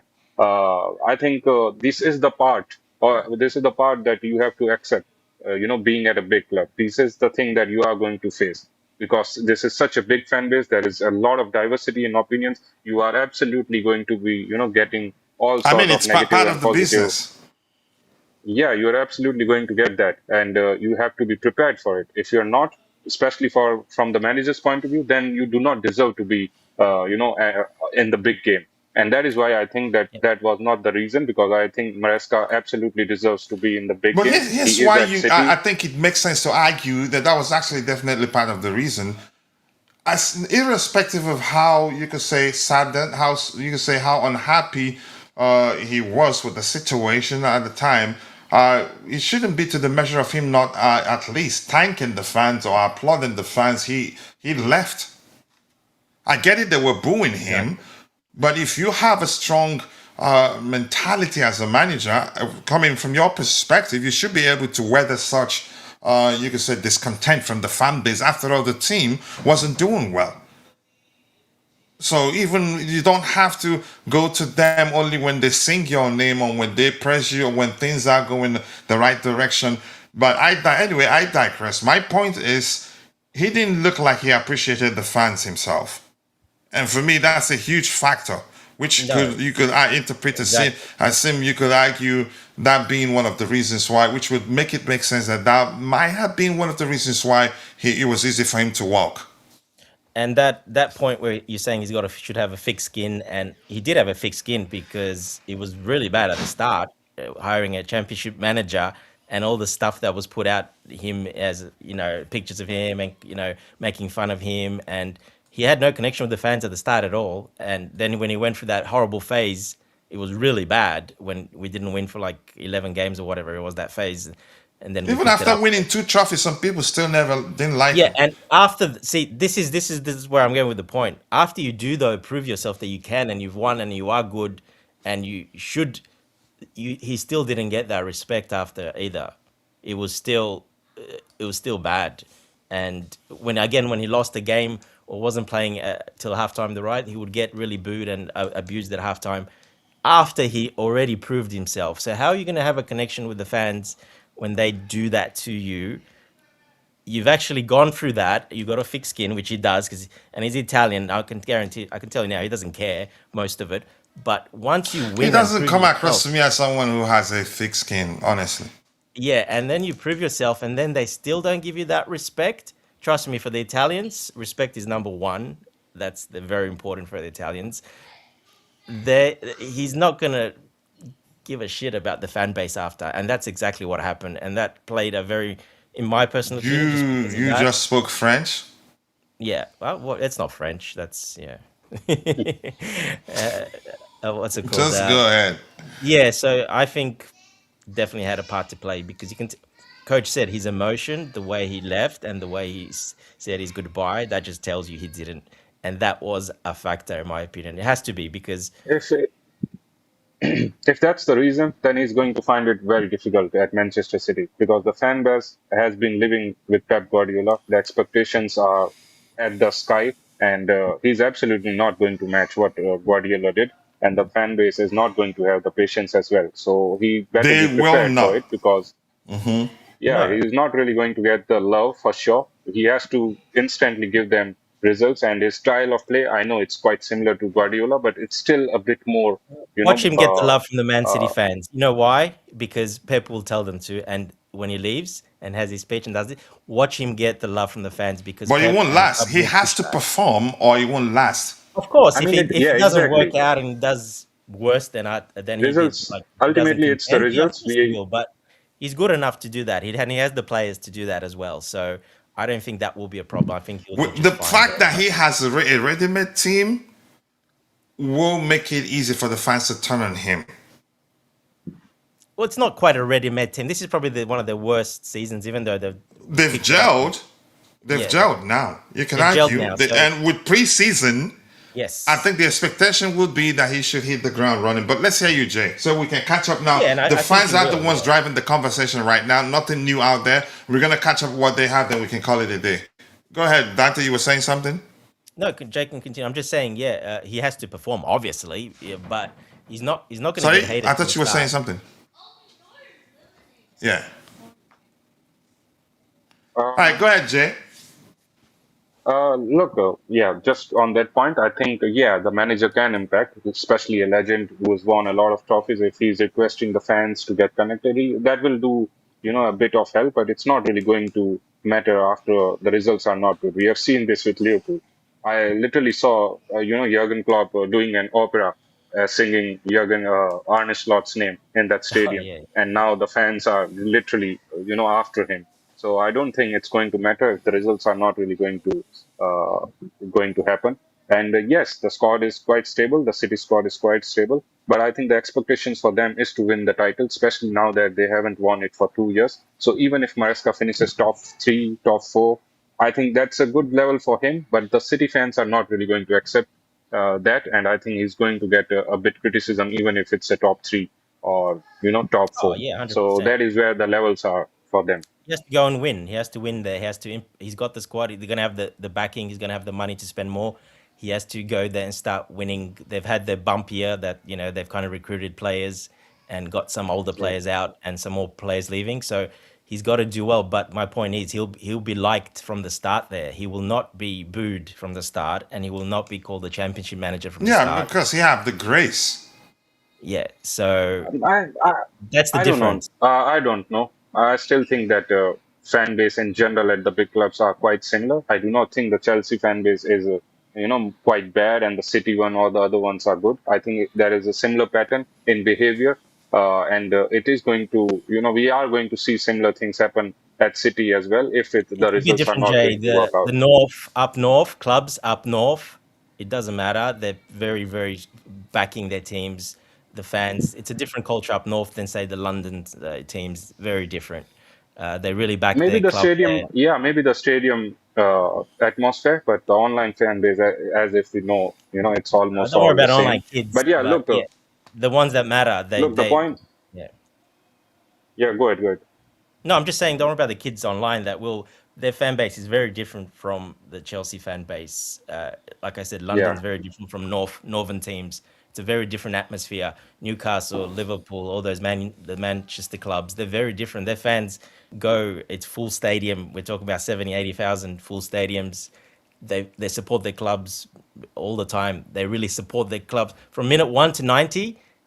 They support their club like crazy. They don't boo at halftime and do stuff like that. They just don't. They're very, very passionate. After they'll criticize if it needs to, but they're very different. They're a very different breed up there. It's different from the London clubs. Go ahead, Jay. Yeah. Yeah, I mean, the trajectory of your success also plays a part, right? They are having the time of their life. They have tasted the success for the last 10 years, and we have already tasted it before, and now we are on a drought of, not winning the Premier League, and hence why the entitlement and the behavior of the fans. Let's say City goes on a drought of not winning titles, especially Premier Leagues, for 10, 15 years, you are going to see a similar behavior and pattern from their fans. It's just the trajectory. They are tasting the success, and hence they are a bit more patient and enjoying their journey, because Yeah, yeah. the success is literally very close. For us, it has been a bit more time, and hence the entitlement. Look, the point I'm making is that yes, let's assume that even the fans' pressure was one of the reasons. But I still think that that's just a distraction. I think the main reason was obviously the problem with the hierarchy. And I think that he could have stayed with the club even if he wanted to join City at the end of the season. But I think that it was impossible after a point, because I think there was ego clashes between the two sides, and it was just impossible for them to continue. Otherwise, I think he could have still continued throughout this season, and then might have left at the end of the season. Because I do not see a scenario why that couldn't have happened. There must be some ego thing where things were just unattainable after a point. Catch up here and call it a day. They have to outscore PSG to win, and I don't see them scoring 2 or 3. They will get a lot of chance, and then when they get plenty, they'll score a few. Against PSG, they will get a lot of chance. That's the difference. They're not PSG aren't like Sunderland or any Premier League side that can be compact and defend resolutely for 90 minutes. PSG, you will get plenty of chances. The question is, are you going to The put them point, away? Sorry? the point that Dante made, that who's going to score first is really going to impact this final. Yeah, that's critical. If PSG scores first, then Arsenal will probably concede more because they will come out to come get the goals, and bearing in mind that this is has no second leg. But go ahead, Jay, if you were still speaking. No, it's the same thing. And if Arsenal score, then we all know that they are the best team to defend a 1-0 lead. We have seen this on multiple occasions under pressure. Oh man, it's So gonna be so hopefully ugly if PSG they score scores. first.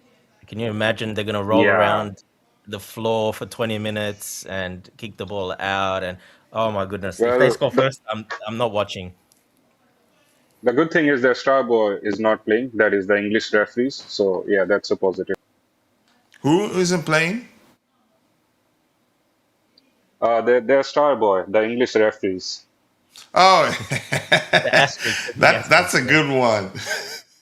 They're number 10, yeah. Yeah, they're number 10. What's the difference between Arsenal, who got whooped by PSG last? PSG didn't really whoop them that last game. No, they didn't get whooped. They They actually didn't. played better than PSG was PSG. act- they were act- PSG were actually the lucky to have gotten a win from that game last year. And yeah, that's no, that PSG didn't whoop them.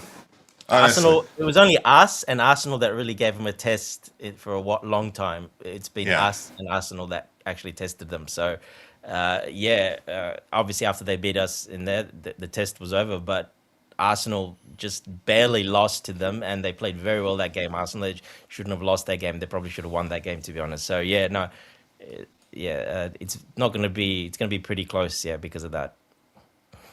I All think right, I'm Chelsea gonna has look been at. the only. Go Yeah, ahead. Chelsea has been the only side to defeat PSG in a knockout game or a one-off, final type Like game properly in the defeat, last yeah, what, like 2, 3 years. And properly defeat. convincingly too. Like a convincing defeat? Yeah, Yeah, 100%. Easily. Yeah, that's we've been literally one. that's literally their only defeat. Even if it's not convincing, I don't see where they lost it other than Well, their they'll Chelsea lose a match. little bit here and then, but not like we beat them. No, no, No, not no, even I mean close. in the knockout games. I don't Yeah, remember a no, not knockout even game close. where they lost. Not even Yeah. close. They've beaten everyone quite convincingly, yeah, as well, most of the time. Especially the second leg. Yeah, they've pretty much killed teams off pretty easily. So we're the only ones that. He's been asked numerous times, and who's been their toughest team ever. He's still saying that Maresca and Chelsea are by far his biggest test. All right, here's a comment that Bluetooth again made. Here's a response from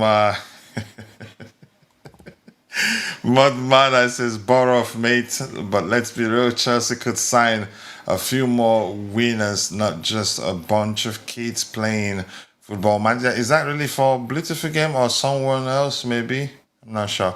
All right, maybe it wasn't for Bluetooth game, but Mudmana has bad mouth. Arsenal will feel tired in the Champions League final because of the padding. They still have time to rest up, in my opinion, but it could still be a factor too. Let's see. What else do we have here? I'm gonna skip quite past a lot until I see people that haven't spoken, said hello, or read their comments on the day. Wally Waldo, I see Timber is still injured. Vara, the former Napoli guy, Cavara, okay, is gonna have a field day against Mascara. Maybe. You never know. Arsenal defender as a unit, so even a single defender being out doesn't really affect their, you could say, the way they defend. UEFA Champions League referee and Premier League referees are different. UEFA Champions League referees have more experience than the Premier League referees.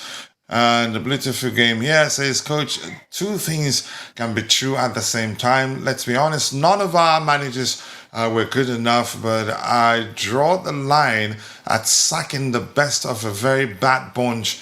Nice try. You're still a waffler. Just go away. Just I don't want to see you here again. Wally Waldo, big up to you too. Anything here to read? What we can not allow is them goodness to dominate the league. I don't think they can. Look how many points they're winning the league by. They could still lose their last game, actually. Sorry? This is an anomaly, to be honest. This is an anomaly, yeah. A lot of teams were struggling, which was because had Liverpool been in the, you could say, in the type of form they were last season when they won it, or even the season before, and City being in the same form they were last season, Arsenal could be should be right now in the fourth place, actually not even the third place. On a serious note, guys, and without, yeah, go ahead. On a serious note, I want to ask you, even Dante, I seriously think there is a chance they can go on a run and dominate the league for 2-3 years, just because of the, instability around the rest of the big six club. I think a lot of teams will pick up next season. Oh yeah, Liverpool will be better. For example, will be a lot better. Liverpool will be there. We knew. Remember, we knew they were going to struggle because they made a lot of changes. You remember that? We knew that was going to be the case. And I think they've gone past that phase now. They're a bit more stabilized, but still shaky defensively due to bad defending. I think they can fix that this summer. Bad luck to them. The one good defender they signed from the French league got injured and will be out for the rest of the season. Look, it's not gonna be the coming season. It's not gonna be as easy as the current season. It'll be a lot more. I don't know. Difficult. I mean, Liverpool. Go ahead. I mean, there are 3 new managers at the 3 big clubs, and then you got a struggling Arne Slot with a squad really having a revolt against the manager. So that is why I think Arsenal are the only stable club right now. We'll see. I get your point, but we'll see. I think Chelsea will be much more stronger next season. Liverpool will be more of a unit. Who else? Especially City if we will don't be make there. Europe, I think that could make us probably Even stronger, a stronger contender for the title. Oh yeah, if the right players, we sign some good players. Look, given a lot of the players we have now, but obviously we still need some. We're going to sign a bit more, but you've got the core base there you can add to, and with a good manager that knows what to do and how to win the players. He just needs to win the players over, as in personality wise. And I don't see any. I think then we'll be very, very strong next. That's the case. That's the only worry. And if he can't get his message across properly, then that could be a problem. But otherwise, tactically and all the rest, I don't think there will be any problem. I think we'll be very, very strong, especially if we're not playing in Europe and we're only playing once a week. It's going to make us very strong, in my opinion. And yeah, Jay, I don't see Arsenal doing that next season and sustaining it. And all the backlash they got from everyone, how much fun they're making of them about referees, and it's all over the place. Like, it's pretty hardcore. The refs will see that. The PGA will see. They've gave them that title now. They're not going to do it again next year because that would not look very good. So they've got their title now. That's it. They don't have to do that next year again. So I don't think they're going to have that level of luck and that level of well, not incompetent. I think it was on purpose. They wanted them to win the league, to be honest. It's just the evidence is way overwhelming. If this went to a court case and you showed all the evidence, I think the jury, a 12-man jury would, if they don't know nothing about football and etc., they will overturn it because they'll say you've won this league and not fair, to be honest. If they don't know Yeah, I nothing think I about agree. football. So yeah, I don't think they're getting that luck. I don't see that happening next season. I think we're going to be stronger. Liverpool will be stronger. Man City will be. They'll be Man City, not stronger, but I think they'll be Man City. So, yeah, good luck to them next year. I don't think they're going to win it again. All right, I'm gonna breeze through what we have in the chat. I get it. My in-laws are here and the boys are out of school, but I think it's too early to start. You can start abusing the opportunity I have. Easy, So, coach. Easy. Take it yeah, I'll easy. take Yeah. it easy. Yeah, Don't change the because formation straight away. Just keep going a bit more. Yeah. it's gonna be drastic, and they're probably gonna run to my in-laws' house in Sunderland and say, "I'm not staying here." Modmana is fighting Wally Waldo. It's been interesting to read what you guys are saying to each other. I'm not an Arsenal fan. He's still fighting him. He's still telling him off. This actually He's got an brings attitude, fear. this AI. This He's actually gets me developing an scared. attitude. Yeah, this gets me Yeah. scared. This is just a How is bit he of the learning? Is he brain. learning from? I guess he's learning from Chelsea fans. So This is yeah, actually, yeah, this is actually a bit of the brain of the AI we're using. And look how feisty I Exactly. gave it just the settings. I said, okay, you know what? You can be social attitude to a certain extent. See how crazy it's going. Yeah, he's relentless. He will carry on, double down on the thing. It's crazy. It's he's learning going from crazy Chelsea and fans. That's what it's he's funny, doing. really. That's where he's getting his information from.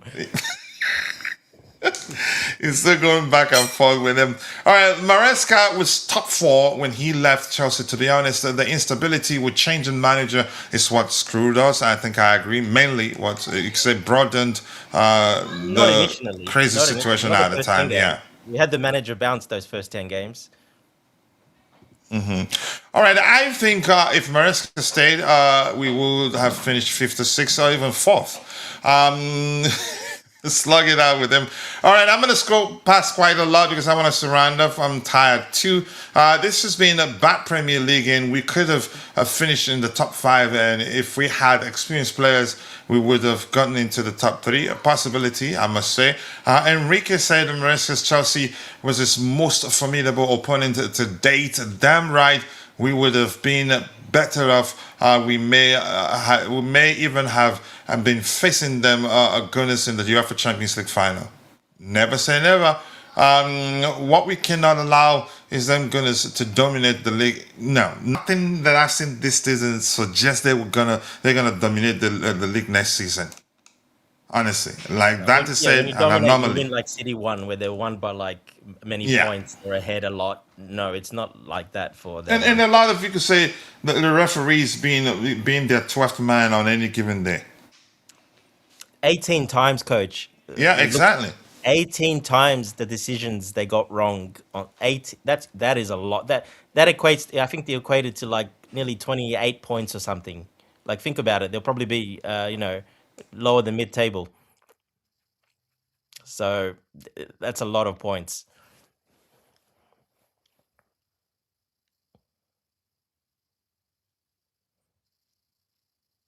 Oh, I think coach is No. getting I'm just communicating. Somebody was at the door, just telling them we're running off here. The sacking of Maresca eventually led to the hiring of Xavi Alonso, who's better, so I cannot complain. But it shouldn't have. It shouldn't be that way. We could have at least found a way, convince him to finish the season. But I think not everybody sacking wanted. him. We didn't. I don't think we sacked him because that's We didn't say he everybody. walked. Yeah, Yeah. he walked. And we're actually hearing that we could actually get some pay. I think they're gonna take him to court. Yeah, they're gonna. If Yeah, and do, they will pay. Yeah. All right, Modman.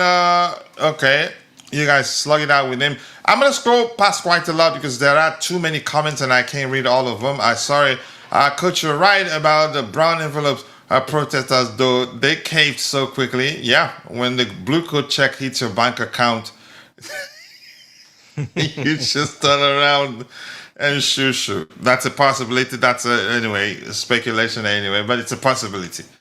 No, come on. Arsenal were competing for top of the league the past 5 seasons. They were due to get lucky. Law of averages. One time, so I still give them credit, even with the ref help. Yeah, I mean, they to some measure they worked for it, but yeah, the aid from the officials are a bit too much, really. This is that for certain teams that have won the league, you could look and find just a few things, but 18 times is a lot. And at some point, we started having the conversation how the rules were adapting to the way Arsenal wants to play and not the other way around. Liga has egg on his face right now. He hated Arsenal. Sorry? Even out. It's going to even out. Well, it actually got worse and worse and worse and worse. I've never seen anything like that. I'm telling you, if this goes to court and it goes to a jury and they look at everything, I'm telling you, they would lose. They're going to lose. It's just too much, and the evidence. Way too much. Yeah, way too much. I still can't believe that uppercut to Joao Pedro. Yeah, that one too. Yeah, and the choking of Hato. They give him penalty to every other single situation like that. It's been a penalty all season, except that one. Yeah, the problem is the inconsistencies. They will give it, and then they will mold the law for Arsenal, which is the problem. They have been inconsistent. And I can accept, a few times because, like I said, during the season it's going to happen. But 18 times, my goodness, that is a lot of 28 points. Wow, that's not inconsistent anymore. It's never in the history of the game been that many times to have such a big. Yeah, and I don't want to go in depth, but Darren England has been an open Arsenal fan, so why is he on VAR duty and refereeing Arsenal games? It just doesn't make sense. Well, that is the doesn't make any sort of sense, really. That is the problem. So when we play also the Manchester clubs, the guys on the VAR are Manchester refs. They were all Manchester referees in the VAR room. Born, raised, live in Manchester, known as being Manchester fans. They were the VAR when we played. I just found out the other day on an article. They were the Manchester United referees, born and raised in Manchester, supported Manchester United all their life, and the other one, Man City. And they were the VAR in our Manchester games, all our Manchester games. Yeah. I forget Maresca has a history of quitting and moving clubs. I think it's one time, the Italian club. He's hot-headed from what I've seen, but I wouldn't say he has a history of quitting. He quit on Italian club and went to Leicester City, but he didn't quit on Leicester. He got a bigger opportunity to polish his resume, and he took it. That's just my opinion. I enjoyed Arsenal bottling it, year after year, and then look what happened. What else do we have here? I'm a big Chelsea fan. When I talk to someone in person and they say they are a fan of Barca or Real Madrid or Arsenal, immediately say I am a Chelsea fan. The only world champions. Good. I mean, you're entitled to that. Gabriel and Saliba grabbing players in the box and Rice headlocking players while he knocks the ball on with his elbow is not defending. Definitely not. They got away with a lot. That's just against us, but don't worry about this. Listen, they've won it. But I think the Premier League, they have to actually do something about the inconsistent officiating, really. Not just Chelsea fans. I get it. Some that are content creators are just calling, they go with precede their titles with Arsenal haters, blah, blah, blah. Not just speaking objectively about how they won it. They've won it. Nobody's going to take it away from it. From them, it will never change. But it's important to speak about the poor officiating, that things that, like you said, that the referees, had they done their job the way they should have, chances Arsenal would be in third place or second place. That's an important factor to discuss, so that the Premier League would pay attention to that. And I think that will actually backfire that will backfire against Arsenal next season to a considerable extent, because referees will be more cautious now and I'm quite sure they're hearing about what people are saying.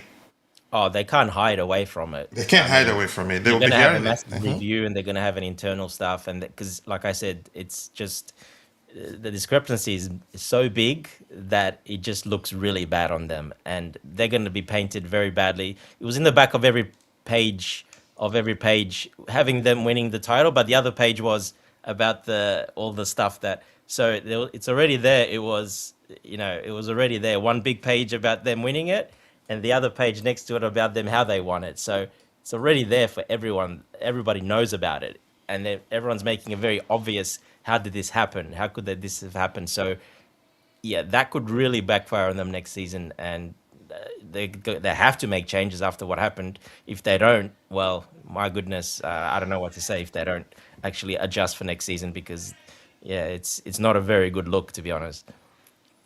Yes, they did say that too. That's also not a good look. Let me read that. The Premier League said they wanted a new name on the trophy every 6 years. They certainly got what they wanted, even if it was illegal. There's no change in that. Let's see what else do we have here. Nemanja Fowale, afraid of Marino, set piece. I'm going to scroll to the very bottom, man.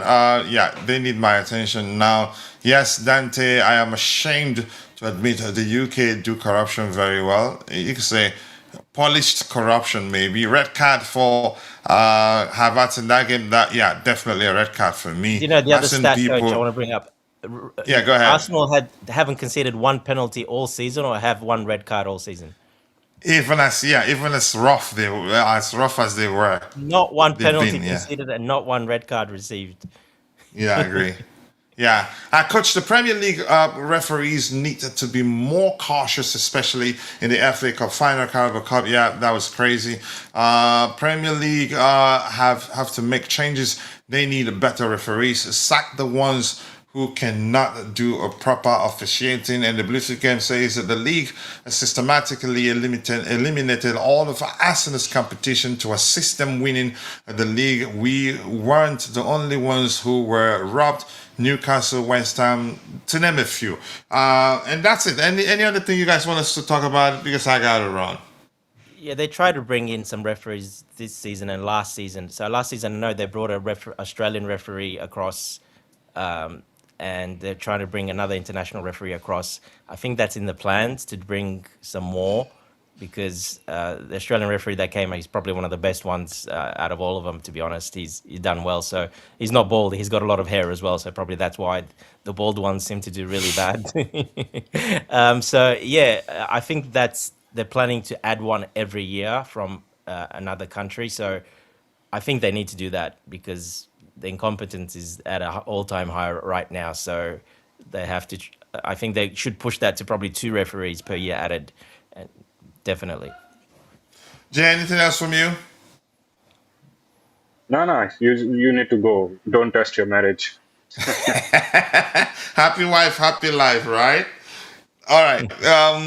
With that, we've come to the natural end of this particular edition of the Blue Morning Show. I appreciate you all finding the time to be part of the conversation. The captain of the community in Constantine Dante and Jay, my bro. And I want to say thank you to all of you in the chat. Bass05, aka MB05, and to my bro, the Beautiful Game.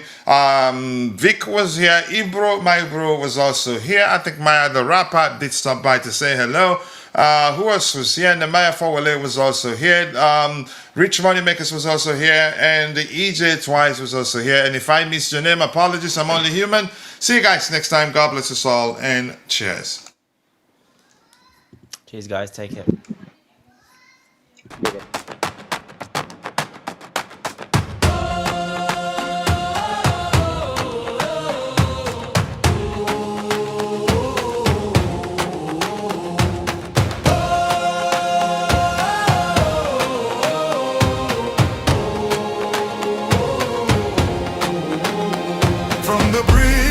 The stand, I carry that crest in my hand, rain on my shoulders, still I stand. Tell me who wears it like we can. Mud on the boots, heart of gold. Those stories living in the cold. Every name that the walls still hold. I was born for this, I was told.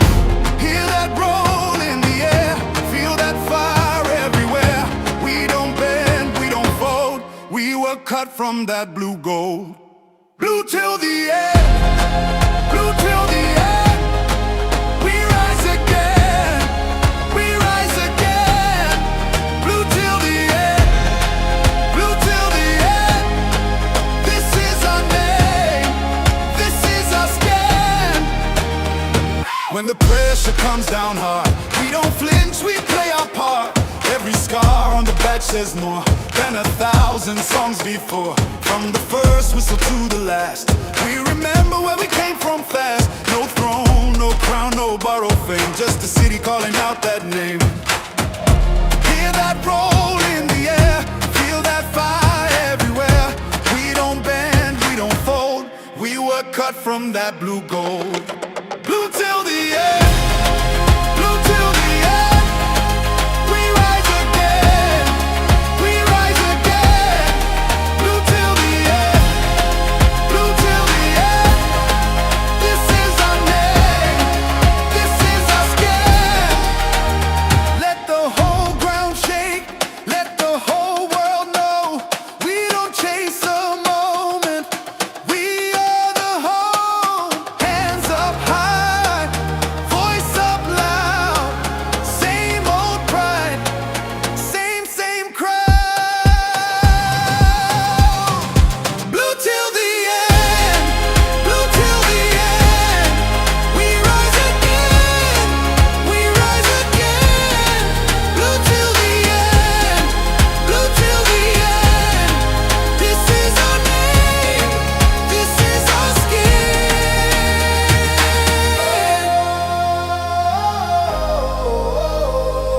Yeah. Ooh. Blue till the end, blue till the end.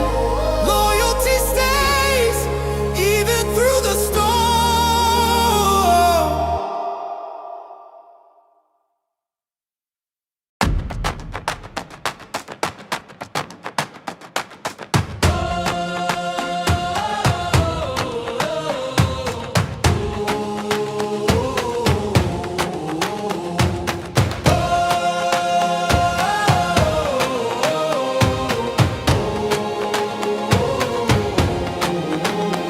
From the bridge to the stand, I carry that crest in my hand. Rain on my shoulders, still I stand. Tell me who wears it like we can.